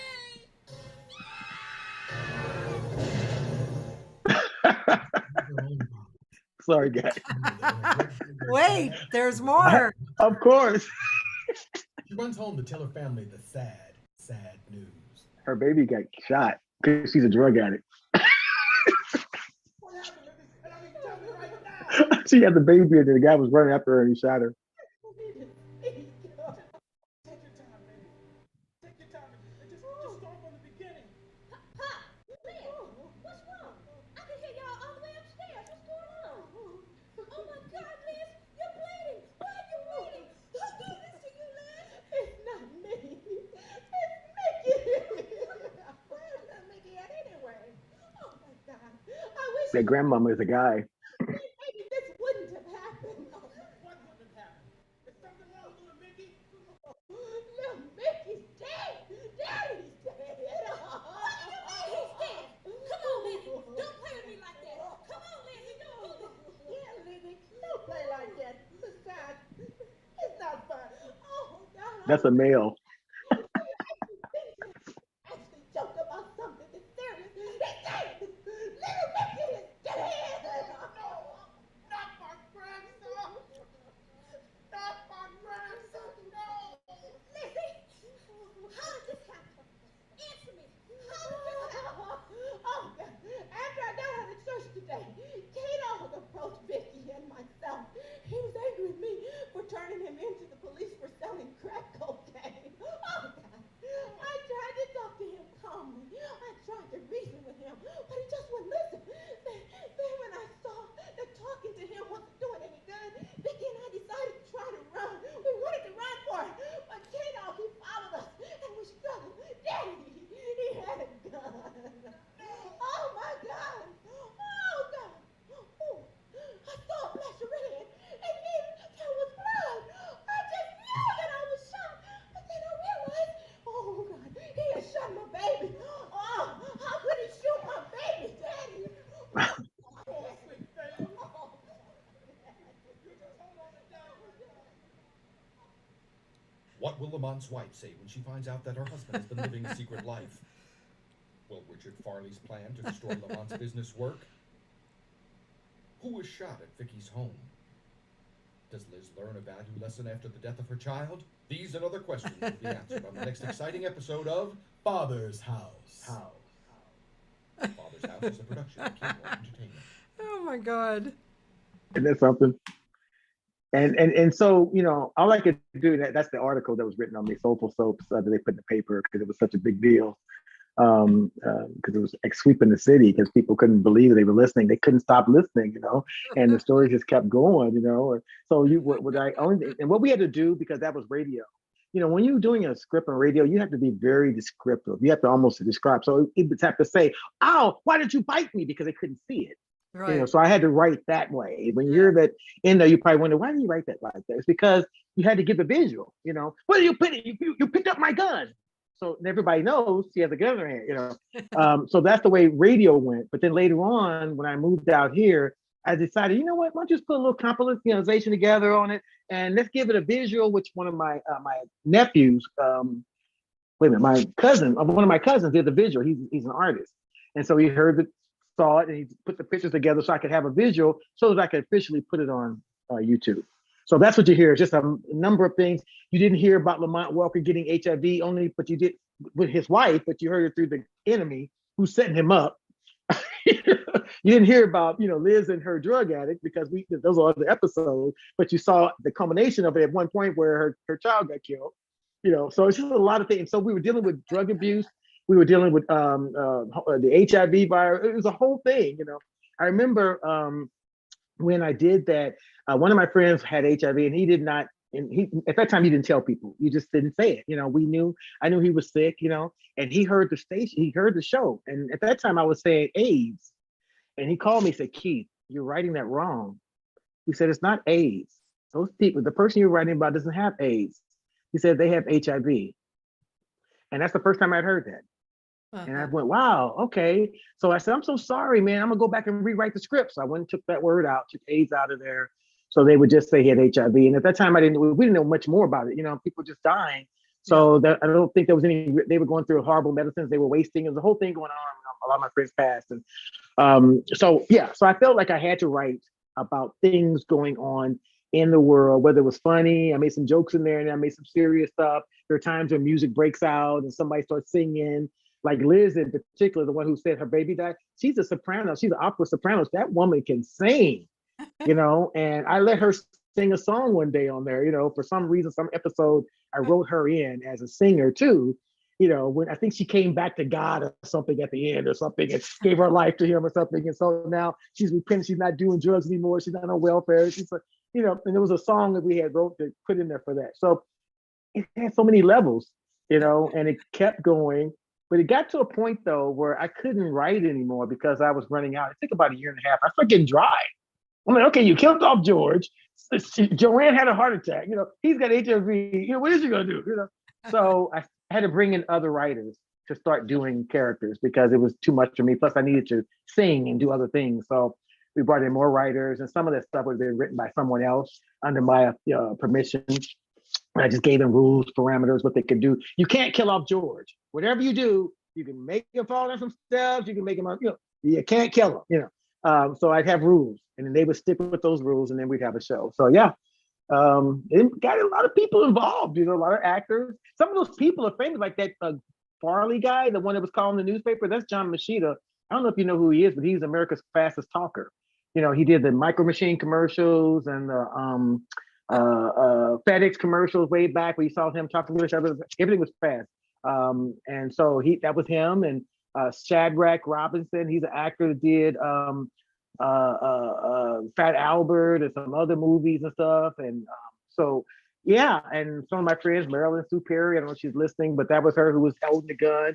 You'll never, everything you're gonna say is a prayer. And I love that line, by the way. I love that line. Some lines I wrote, I really like. That was good. There was one female voice that you said was a male. I was wondering, were you speaking on this show as well? Or were you just the... No, I was just the narrator. It's Keith Borden's radio theater, but like as I always said, I'm always doing somebody else. So it was just really about them. Yeah. Sometimes I'd have to step in and change my voice because one of the characters was sick, and we got to tape it, so I had to go in and go, but I didn't talk consistent with the character that the other person plays. So that was a little problem, we had to have people stepping in because everybody couldn't always do every tape, every show. So no, for me, it was just that, and that guy, I get a voicemail and this is guy doing these voices. And he's like, he does a grandmother voice. He has like 10 different voices. And I say, who is this guy? And he's just calling me at the station. And so they said, Keith, you need to listen to this guy. He's really good. And so when he did I said, you know what? I'm gonna write a grandmother in the show. You're gonna be it. He was great. Nobody knew he was a grandmother. I don't know his name. It's been so long, I don't remember. I probably on some tape, it has a credit that will say at the end the part of something was played by, and I'm sure it did, but I don't know his name. So some of the people I don't even, I really hate that. I don't know. For some reason, what popped into my head, I cannot remember the title or this guy's name, but for a long time on one of the main radio shows here, you probably knew about this. There was a guy who created this whole show. He actually pretended he was people calling in with really like lunatic crazy shit. And great. He was I don't know if any of you guys remember this because it was very popular for a while. And like he had, you know, a talk show, and people would call in with all kinds of crazy shit, and he would talk to them like, you know, who are you? But it was all him. So Okay. if you just tuned in, you thought it was people calling in with this crazy shit Yeah. and him dealing with it, but it wasn't. It was all made up. Did you ever hear about that? No, I remember when I was doing this particular show though, there was a doctor who was listening on and stuck in traffic. Like I said, I wanted the captive audience, so they couldn't get out of their car. They had to listen to me during drive time. So if you turn me on, you're gonna get it. And he had never heard it. He heard someone get shot, and he said he made him listen longer. And I remember him calling me later on. He said, "Let me tell you something. I don't like soap operas. My wife gets all involved in. I laugh at her. She's crying because somebody got killed. I'm like, who are you talking about? That's not even a real character." He said, "Dude, you made me sit there and listen to the show. I was late for my meeting. I didn't want to get out the car." He said it was just so good that I just had to just stay there. He said, "Now I'm a fan. I never miss an episode." So, you know, yeah. It was if you got caught in the middle of that and you were listening, you probably would listen further, you know. So yeah, that was a lot of fun. That was a lot, and that had nothing to do with me musically, you know. So Yeah. kind of going back to the radio roots a little bit and doing that, and then the theatrical route, and, you know, and then throwing in some music behind it, kind of gave me a foundation, kind of kept me true to myself, you know. Yeah. So, and I mean, there was a big part of your life where you went on the road singing backup with people. It was that? No. I just, well, you know, you do, you know, I hate to use this term. We call them the chitlin circuit. You know, that goes much further than me in age, but still in those days, in the 90s or whatever, we kind of thought of those plays. They were big. They were big plays, but they were urban plays. They only toured, and they toured all over the country, but they would tour specifically, the audience would be Black, you know. It's always a gospel feel to it, you know. Like for some of the Black writers want to do that. I don't know what that, you know. I love God. I don't necessarily write about it, but I love God. But they like to put that in their script, something, you know, the person saying, "Yeah, you know, I need a man." No, what you need is Jesus. They love to do that. I want to do something different. That's why my soap opera didn't do any of that, you know. But yeah, even Tyler Perry movies, which I love, they still kind of go that direction. Yeah. But yeah, I got on the road, you know, I started singing with gospel singers, and I started meeting people. I don't know if anybody knows their names or not, but you know, the Richard Smallwood and Lynette Hawkins of the Hawkins family. They're the ones that did "Oh Happy Day," and I did something a long time ago where I opened up a show for James Cleveland. That was a long time ago. Woo, that's really long. And then the Winans, you know, I met Marvin Winan because he came to the radio station for an interview when I was doing the radio stuff, you know, and in the limousine, story that one. So he met me then, and he now, you know, he was like, "You gotta come and see me. I'm singing tomorrow night. You're gonna be there, right?" "Of course I am." And then what does he do? He calls me up on stage with him, you know. "This young man can really sing. I came to the station last night. Everybody's talking about it. You love him. He's your guy. Say something wrong," you know. So I started meeting people like that. Then I met Cece, you know. So it just kept going, you know. And the Clark sisters, you know. So yeah, some of them were good friends of mine. You know, I learned a lot from them. They put a lot of effort into their shows. It was very successful. You get paid decent money, you know, not a whole lot, but you got paid decent money, you know. And so yeah, that was fun, but not necessarily back. I played characters, but don't get me wrong, we all did background. So because it was a musical, so if you weren't on stage, you were doing background if you weren't changing, you know. So yeah, you do that. But then I also had characters where I would actually sing. You know, one of them was an Ebonic speaking Willie, you know, who was really dumb, you know, and everybody made fun of him, you know, and he had a big afro and he didn't wear the afro right, you know, and he was just funny throughout the whole show. And nobody knew that he could sing, you know. And so there was a surprise in the show that I could sing, you know. So I'm this dumb character, you know, and I'm talking about friendship. You know, I don't have any friends because there ain't nobody liking me. You know, I tried to give me a piece sandwich. You know, he said sandwich and stuff like that. You know, and nobody cares, you know, because somebody said, "You don't have no friends. That's why you don't have no friends." And so he starts crying. And all of a sudden, just like I did in my old days when I was young, he breaks out in the song crying. And it tore the audience up because the last thing they expected was Willie, his name was Willie, to sing, you know. And I would steal that show, man. I stole the show. There were celebrities in that show. They would go, "You got the role because you're that hidden something that nobody knows about." And the audience just goes, "What? What?" So that was a good role. So yeah, stuff like that. Having curtains fall on me when it's time to 5 minutes till showtime for curtains fall. Stuff crazy stuff. Rance Allen, which is another famous gospel singer who died recently, not too long ago. Just a lot of stuff like that. So yeah, it gave me a lot of experience, gave me some money in my pocket, let me see the country, and then actually meet people who make that music like we hear it now, those great gospel singers. When I see them on TV. As a matter of fact, someone called me not too long ago and said Marvin Wine was in St. Louis. And he asked about me. He said, "Where's Keith Borden?" Keith is St. Louis. They said, "Keith is in Los Angeles." He said, "What? I didn't know that." So we haven't talked in a while. But one of my friends called me and said, "He asked about you, man." He said he wanted to know where Keith Borden is, and I said, "Oh, that's nice. That was so long ago. I'm surprised he still remembers my name." But yeah, so yeah, it's kind of cool. If you had like a little bucket list of people you might want to sing together with, who would be on that list? Man, I would faint if it was Stevie Wonder. I would just faint.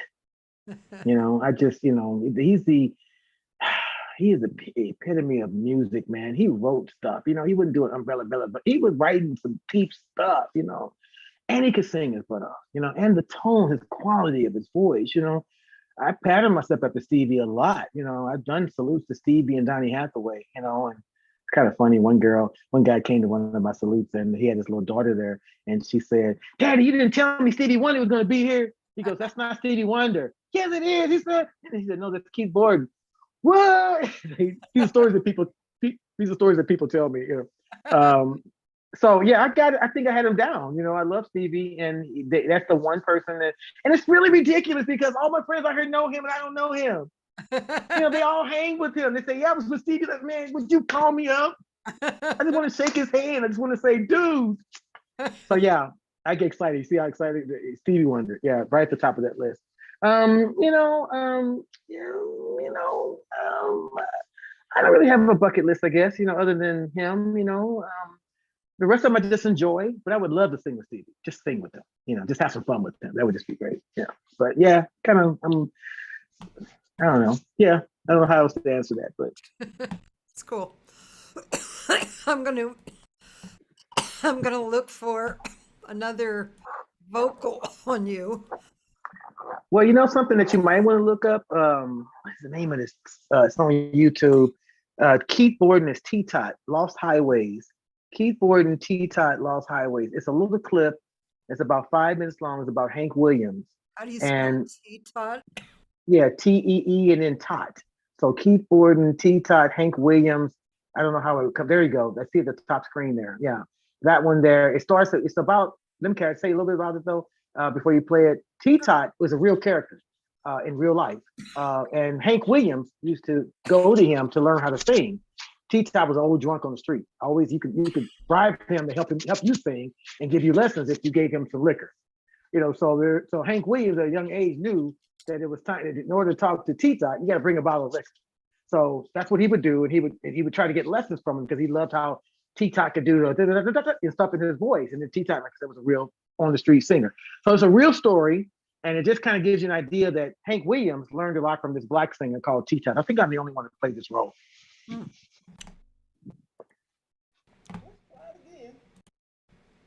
Can you start it from the beginning, if that's possible? Well, hey there, little boss. There you go. What'd you bring me? I got a new song. New song? Yes, sir. I like this song already. I got a home in Montgomery, a place I like to stay, but I got to work for the WPA, and I'm a dissatisfied. That's it. So far, Kind of short, ain't it? brand new. Well, let's try it again. I got a home in Montgomery, a place I like to stay, but I got to work for the WPA, and I'm a dissatisfied. What you got to be dissatisfied about? It's just a song. Have you ever been on relief? No. Have you ever worked for the WPA? Relief in those days was welfare. Boy, would you stop singing somebody else's damn songs? I mean, excuse me. But if you're gonna find and sing about some hard times, you better find them within yourself. I'm going down to the river. I'm gonna take my rocking chair off. See, I sing to eat. Because if I don't sing, well, I'm gonna starve to death. All right, well, it might take a while, but it can happen. I'm going down to the river. I won't tell nobody. Man, that's a low note right there. You choke down what I had to swallow, couldn't do nothing but sing either. But when I get down to the river, I'm gonna rock, I'm gonna rock, I'm gonna rock my blues away. Oh Lord, oh Lord, oh Lord. See, the blues, well, they don't fly, boss. No, they just get deeper and deeper. But see, the problem with you is I got to explain everything. See, I can't explain nothing while I'm talking. But listen now. Which makes absolutely no sense. And now I'm so lonesome blue.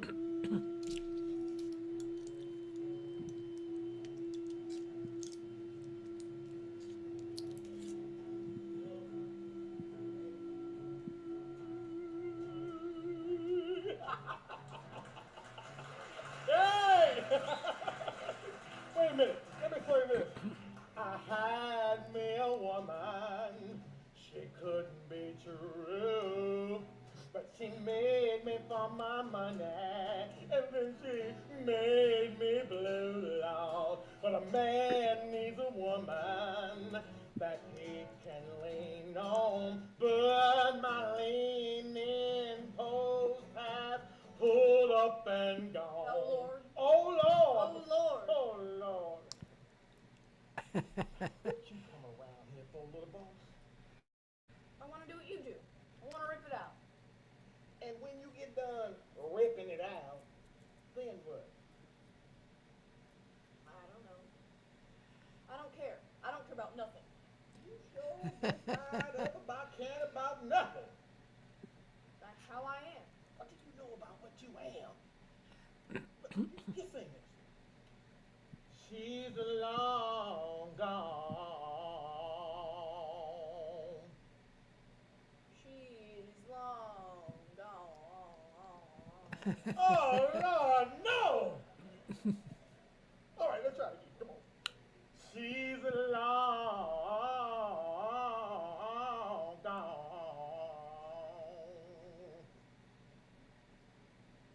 She's long gone. And now, And now I'm. and now I'm, And now I'm. and now I'm so lonesome. Lord, I'm so lonesome.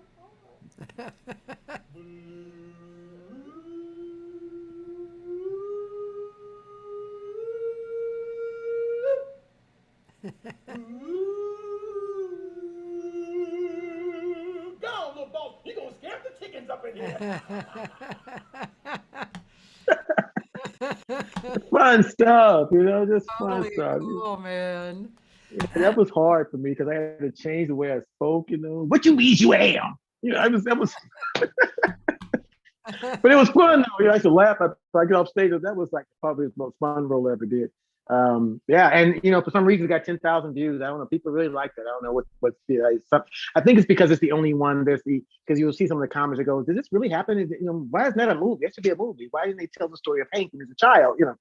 So somebody should do that. I don't have the energy, but because they could feature someone like T-Tot because he's an actual character and no one talked about him. But Hank Williams mentioned him often later in life, always giving thanks to T-Tot, for helping him learn to sing and showing him when he said he want to rip, he meant doing the runs, that we do the acrobatic stuff, So that's what Hank wanted to learn, So I found it very interesting. I didn't know that, so I really got into the role, and it was fun. It was fun stuff.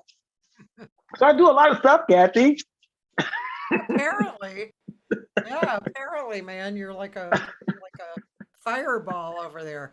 Oh my God, I don't know what's next either. I just keep going. Like I said, I'm back in the studio and I'm working on me. That was my first release you heard earlier, and I got 2 more coming out probably in the next couple of weeks, and I'm really proud of them. And so I'm kind of focusing on me for a moment and doing the free concerts, and I'll probably go back and do something later on in the year, Catalina Jazz or somebody, and do my own show again or something. But right now I'm just kind of focused on helping other people and and doing the right things for after all these years. God has been so good to me to give me so many opportunities. I just think I owe that, to him and to anybody that comes in my presence. We're talking about Charlotte. I remember calling her like 2 years before, like a year before the pandemic, screaming at her because I said, "Why aren't you singing?" She still listens. She knows this. "Why aren't you singing?" And she's like, "Oh, I just, kind of gave up and blah, blah, blah, blah, blah." And I said, "Girl, no, you got the voice. You got it, girl." So it was like that. And then later, I think she said to me at the end, "Thank you so much, Keith. I really need to hear that." I think I do that a lot.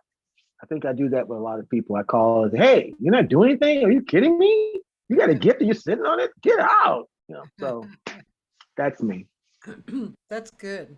Hey, I'm curious. Are you a singer who practices your technique chops?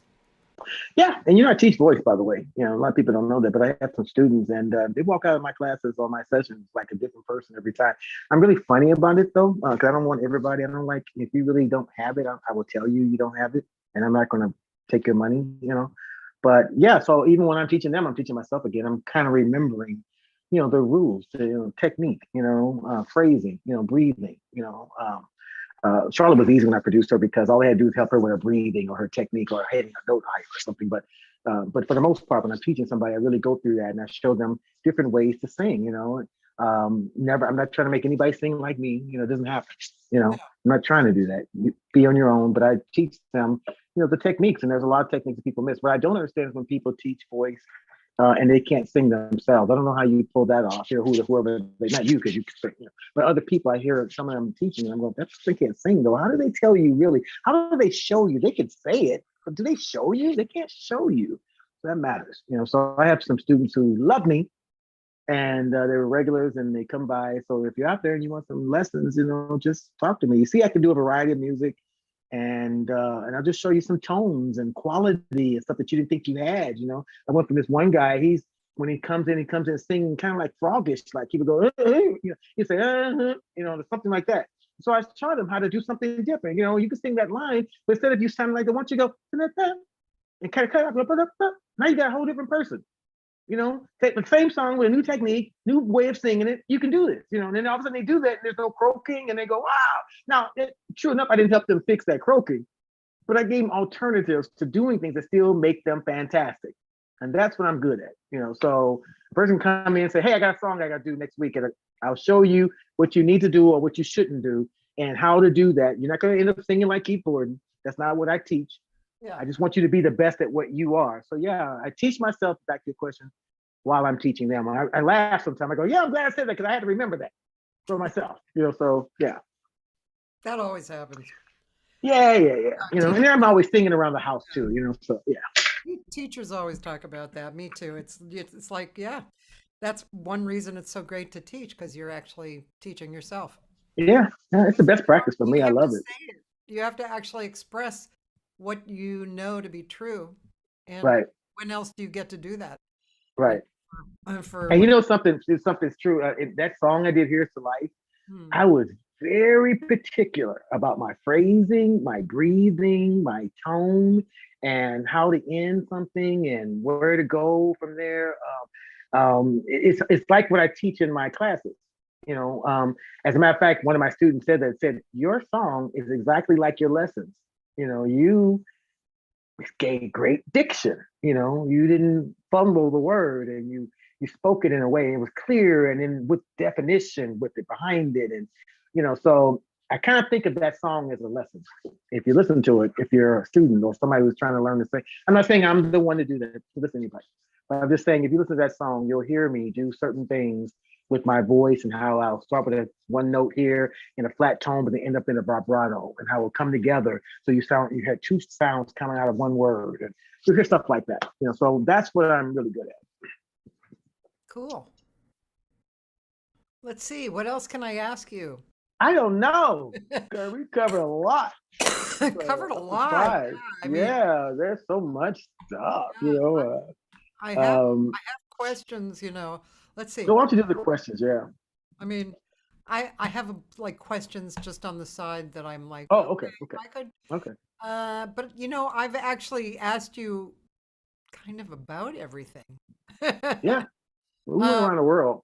Yeah, I mean, you've told us about your history, really interesting history coming up, and we got a picture of your point of view, and we know that you get bored easy. Yeah, I do. That's a shame. That's a psychological thing, though. It's just my mother used to say, though, I think it's because you're smart and you just don't want to listen to people because you already kind of know what they're gonna say, and it is kind of true. When someone's talking to me, I'm ahead of them already. I already know what they're gonna say. And even if I'm not sure, I have like 7 or 8 options that I've already thought about that they could say. So I'm really ready for anything someone says. And it sounds like I'm ahead. It's just my crazy mind, And so when I do that and then I succeed, like I did that soap opera, and nobody thought I could and had no experience, I did it. So, what am I supposed to do now? Keep doing it. I'm done. So I'm like that. I don't know. Weird. You'll get me for a few years, whatever it is, and I'm out. Do you have a mailing list? I'm not good at I'm not good at social media. I'm not good at mailing things. I never did it. I'm so old school. I need to learn and do better. I just kind of announce I'm somewhere and people come. I mean, we put out a little promos and stuff when I do stuff, but I don't really have. I guess I don't. I need to do that. Do people still send out emails? I don't know. Do they do that? I don't know. I just never. Yeah. But I find a lot of people don't. And some people, like in our singer community, right. They just get on Facebook and literally invite their friends to come to their show, and they fill the house. I actually don't do that so much because there's like time. PR takes a lot of time, and so right. I'm trying to kind of spread it way out, but anyway, yeah. So Dolores, she said, yes, you need to do that. I've only used Facebook. Who is that? Dolores? Somebody I know or no? Skazezi. Who? I'm like, oh, what did she say? I'm sorry, say it again. Well, I'm not sure what she was relating to, but she said, yes, you need to do that. I have only used Facebook. I think she's saying that you need an email list. Oh, yeah. But I don't know. Don't get me started on PR stuff. No, I need to. It's just exhausting. I do so many things. I don't have time, I really don't, but I wish I had somebody. Someone said that to me last week. That called me from St. Louis, who's been on me forever. Said, you need to have a manager. Said, I know you've done well for yourself, but think how much better you would have done had you had a manager, because you're too busy doing so many things. You can't really focus on Keith as a singer. You're on the radio. You're writing a soap opera. You're doing this. You're on the stage doing a play. You need somebody to say, okay, we're going to handle this and send this out, but I don't have time, so I never did. I'm just now getting my social media page, like Twitter and all this, that's just now, like 2 months ago. And, so I kind of realized I have to. Let me say, you can always delegate that kind of stuff real easy. I have several social media people working for me because I just can't do it all. Like Instagram, I'm just not going to go on Instagram a lot. Yeah, I can go on Facebook a little. Anyway, Dolores says, yeah, you need a list. Yeah, it's true. It is true. It would help. And I guess some people, then other people don't open emails. I heard that a lot too. So I don't. That's true too. Yeah. So, we're in a different world. Yeah. There was a question that I was going to ask you. Just curious. Some obviously, here's to life. is one of your favorite songs. Um, do you have any other favorite songs that really stand out? Like, I'm sure you probably sang the shit out of A Song for You.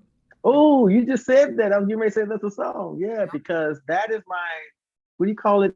Um, what do you call it when a song you're calling, not calling, it's your, I had the word in my mind, but anyway, it's a song that everybody requests. And if I do a show and I don't sing it, and I get a standing ovation kind of a thing, and it's time to go and they want the encore, then that's the song I come back with. And they usually just wrecks the house. I've had people go to church on that song, like shout, I mean, seriously, like praising God. It's really weird, man. There's a picture of somebody, and her name was Cassandra, and she might be listening, but there was a picture of her when we were singing, and then she got into a praise thing, and she was moving her body. It was just funny. I remember we were at the club, and I sat there, and of course, when that's a spirit moving, so I'm not gonna say anything, and I'm watching them, and they're just going through and having church, like, and then finally at the end, I said, "Now sit your drunk butt down, okay?" Because that's what you just. That's just funny, but yeah. I would love to hear you sing that. Can I just say the first time I heard that, I literally had to pull. I was driving and I had to pull off the road, and I was weeping because Donny Hathaway singing that song. Right. Yeah, that is a great song, and I'm sure you sing the crap out of it. So it's the next song to be released. Oh, I'm so excited.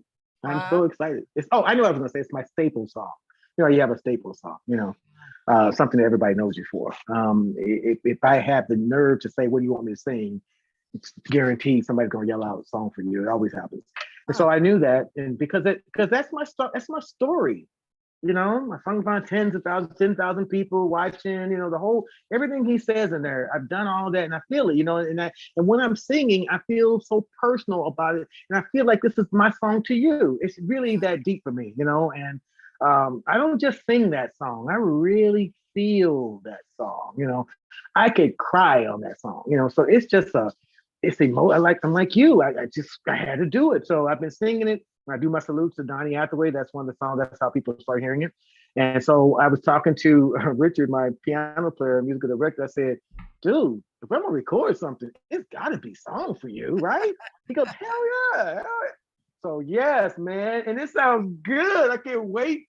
It's almost ready. I think we're just finishing up on like the last part of something, adding some music, and then it's going to be released. And man, I hope you guys like it because, I'm excited. That one I'm excited. I love Here's the Light, but that's me laid back. I'm cutting up on this one. I just wanted to have that moment of keeping free to say, don't you ever forget this moment. Because don't forget this moment that I sang this song for you, and if I should ever leave, I want people to remember that. Keep saying that song for me. That was keep you. So yeah. Is this an HB production too? No, he only did that one song. No, this is Richard Turner. I don't know if you know who Richard Turner is. Well, he's a very, very, very, very, very well-known piano player. He's hard to get. Really top notch of the groups. Everybody, all the musicians know him. Strangely, anyway, all different genres of music kind of know him. But yeah, does he come to, over to the place where you would have the Kulaks, or does he go to he doesn't show up like that. He's not that guy. Richard Turner. Yeah, if you Google him, he's the Richard Turner Jr. I think 88 calls himself 88 fingers or something or whatever. Man, let me tell you something. I met him because one more thing about me when I sing, I'm really funny about who plays for me. I don't like everybody playing for me. I don't. And when you ask me to sing, so I'm gonna ask you who's playing. Because I may say no because I don't want to sing. I don't want to sing with them. So when I moved out here, I had musicians in St. Louis who I could depend on, who I knew was top notch. But moving out here, I was like, who are they? Where are they? One day I met Richard, and he's been with me now for 14 years, and he loves me and I love him. We have a very special relationship in music, not in a weird way, but just music, So yeah, he's working with me on that, and he's so glad he's happy about this one because he loves to play this for me. He loves the audience reaction. He loves what I do. And so he can't wait for this to come out also. So yeah, that one. And then there's another one I'm doing. It's going to be, it started out to be a trio, it ended up being a duo. It's going to be with Peggy Blue. That's going to be exciting. So Garrett, stop. We're working on it. Yeah. I'm so excited, at least for the first couple of years. Sounds pretty good. Let's see. I had a question. Um, hmm. Oh, yeah, just a real minor question, but so is there a jazz standard that you really love or several? Yeah, I'm learning more about the standards. That's why I like coming around you guys because you're in another type of music I love. I always feel like I didn't belong because I don't really sing like what you guys do. Not sing like you, but sing the type of music that you do. So I'm always coming and supporting people. I never really do that, but I love them. But I'm learning. I'll hear something. I go, what was that? That Sean Potts or whatever his name is. He sang something the other day at the Cool X. I gotta find it. I'm gonna sing it somewhere. Don't explain or something? I don't About, remember. was it about, I have it on tape, was it but about? I don't remember. Too much in my head. Well, he did But do Don't Explain, which was a Billie I Holiday. think that's it. I think that's it. He sings It sounds like it. great. Yeah. Right. And then Jerome Pittman had a song that I heard him sing not too long ago, and I fell in love with it. I go, wow, I never heard that. Or I mean, I've heard it but forgot about it. Yeah. So when I was little, my mother made sure I listened to music because she didn't want me just to sing Stevie Wonder and Michael Jackson. My mother made me learn. At a young age, she would bring me cassette tapes of Andy Williams and stuff like that because she wanted me to learn how to just go Moon River without doing anything else. So I learned the basics of singing from people like that. So when I was younger, I listened to some of that. So I just never performed it. So I'm gonna do better.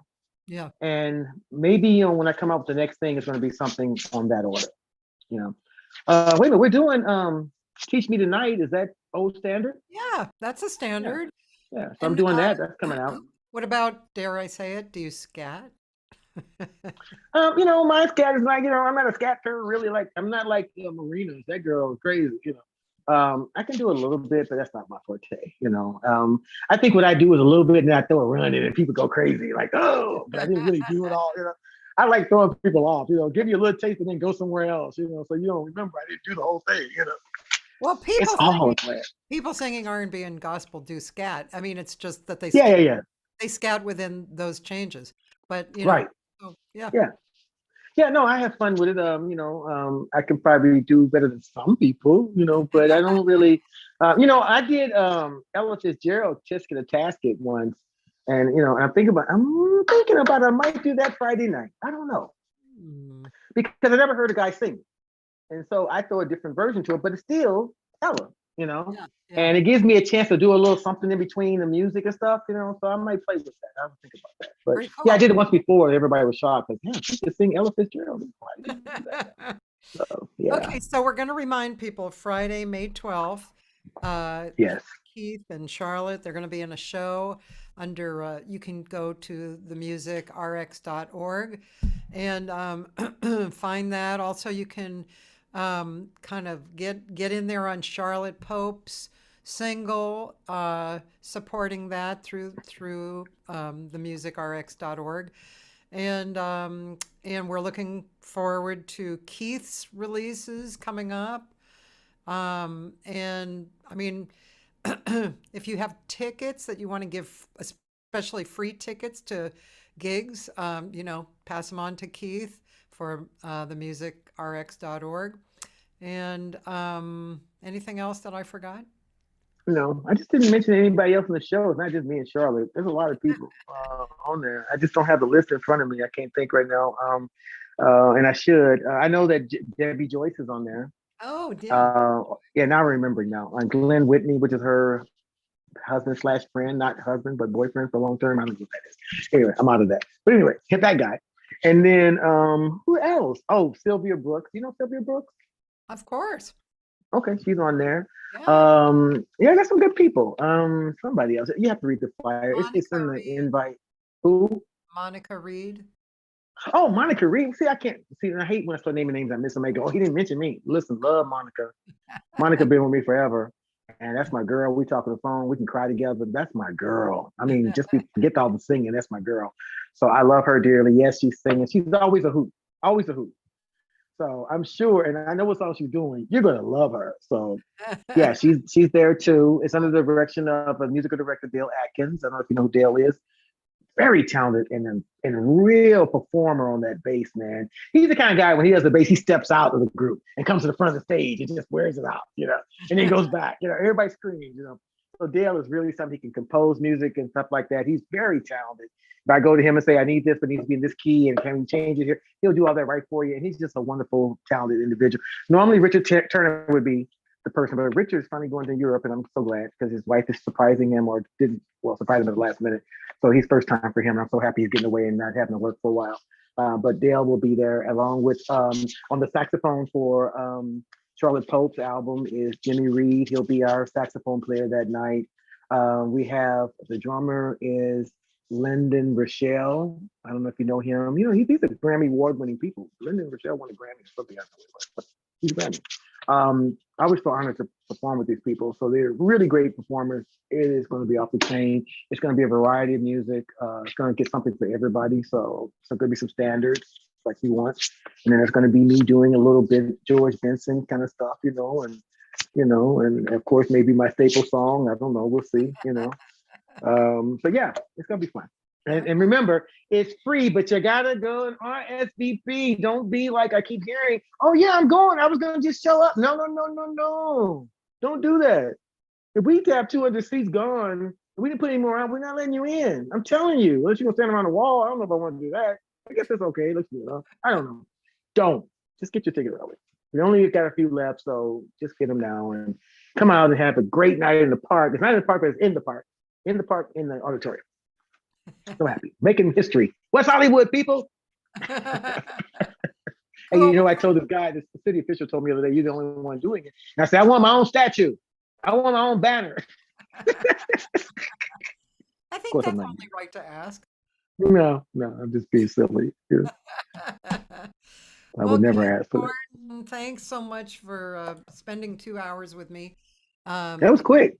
Yeah, it was. It goes by fast, doesn't it? I told somebody, I don't know what we're going to talk about. I said 2 hours. That's a long time, but yeah, I guess I have a lot to say. This is what happens when you're living by yourself. Yeah, I talk too much. Oh my God. Please forgive me. I just get excited, and I have so much energy and so much love. I just don't know how else to explain it, and it just bursts out of me. So I don't know how to keep that quiet. I don't know. It's okay with us. Well, I'm glad. And one more thing, for those of you in LA, Thursday night at Kulak's is Brazil night. And actually, even if you don't live in LA, you can listen online on Kulak's Woodshed Facebook page.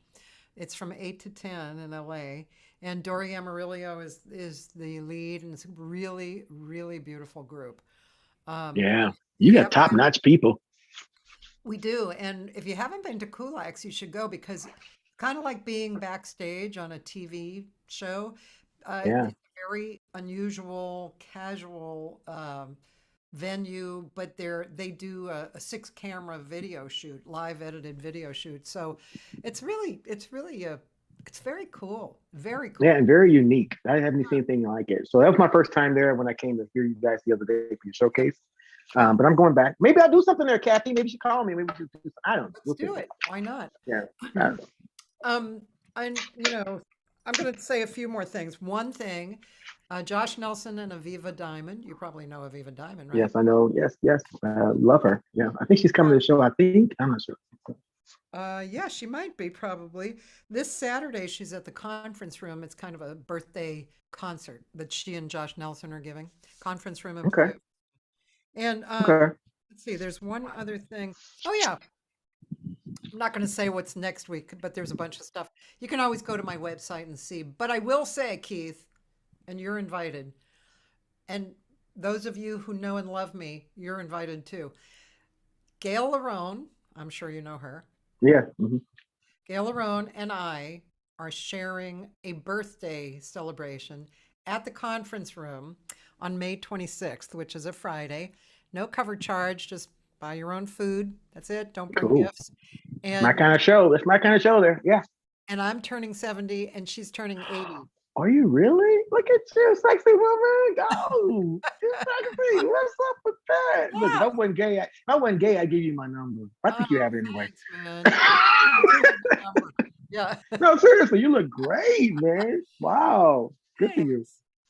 I'll Well, come to all of it. I want to be there. I'm coming to your birthday thing, so count me on for that. I'll be there. You know, cool, no man. matter what, I'll be Thank there. you.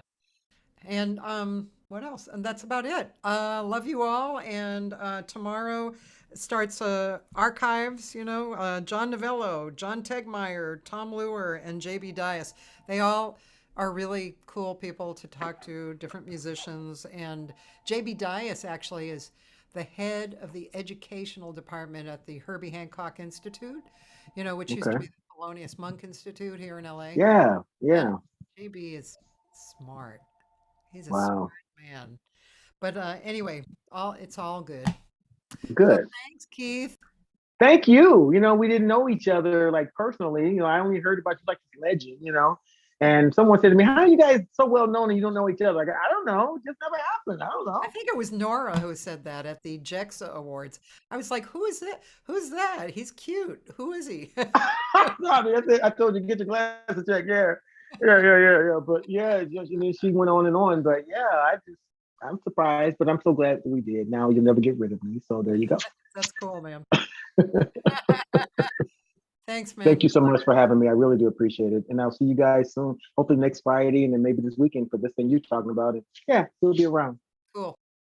Okay.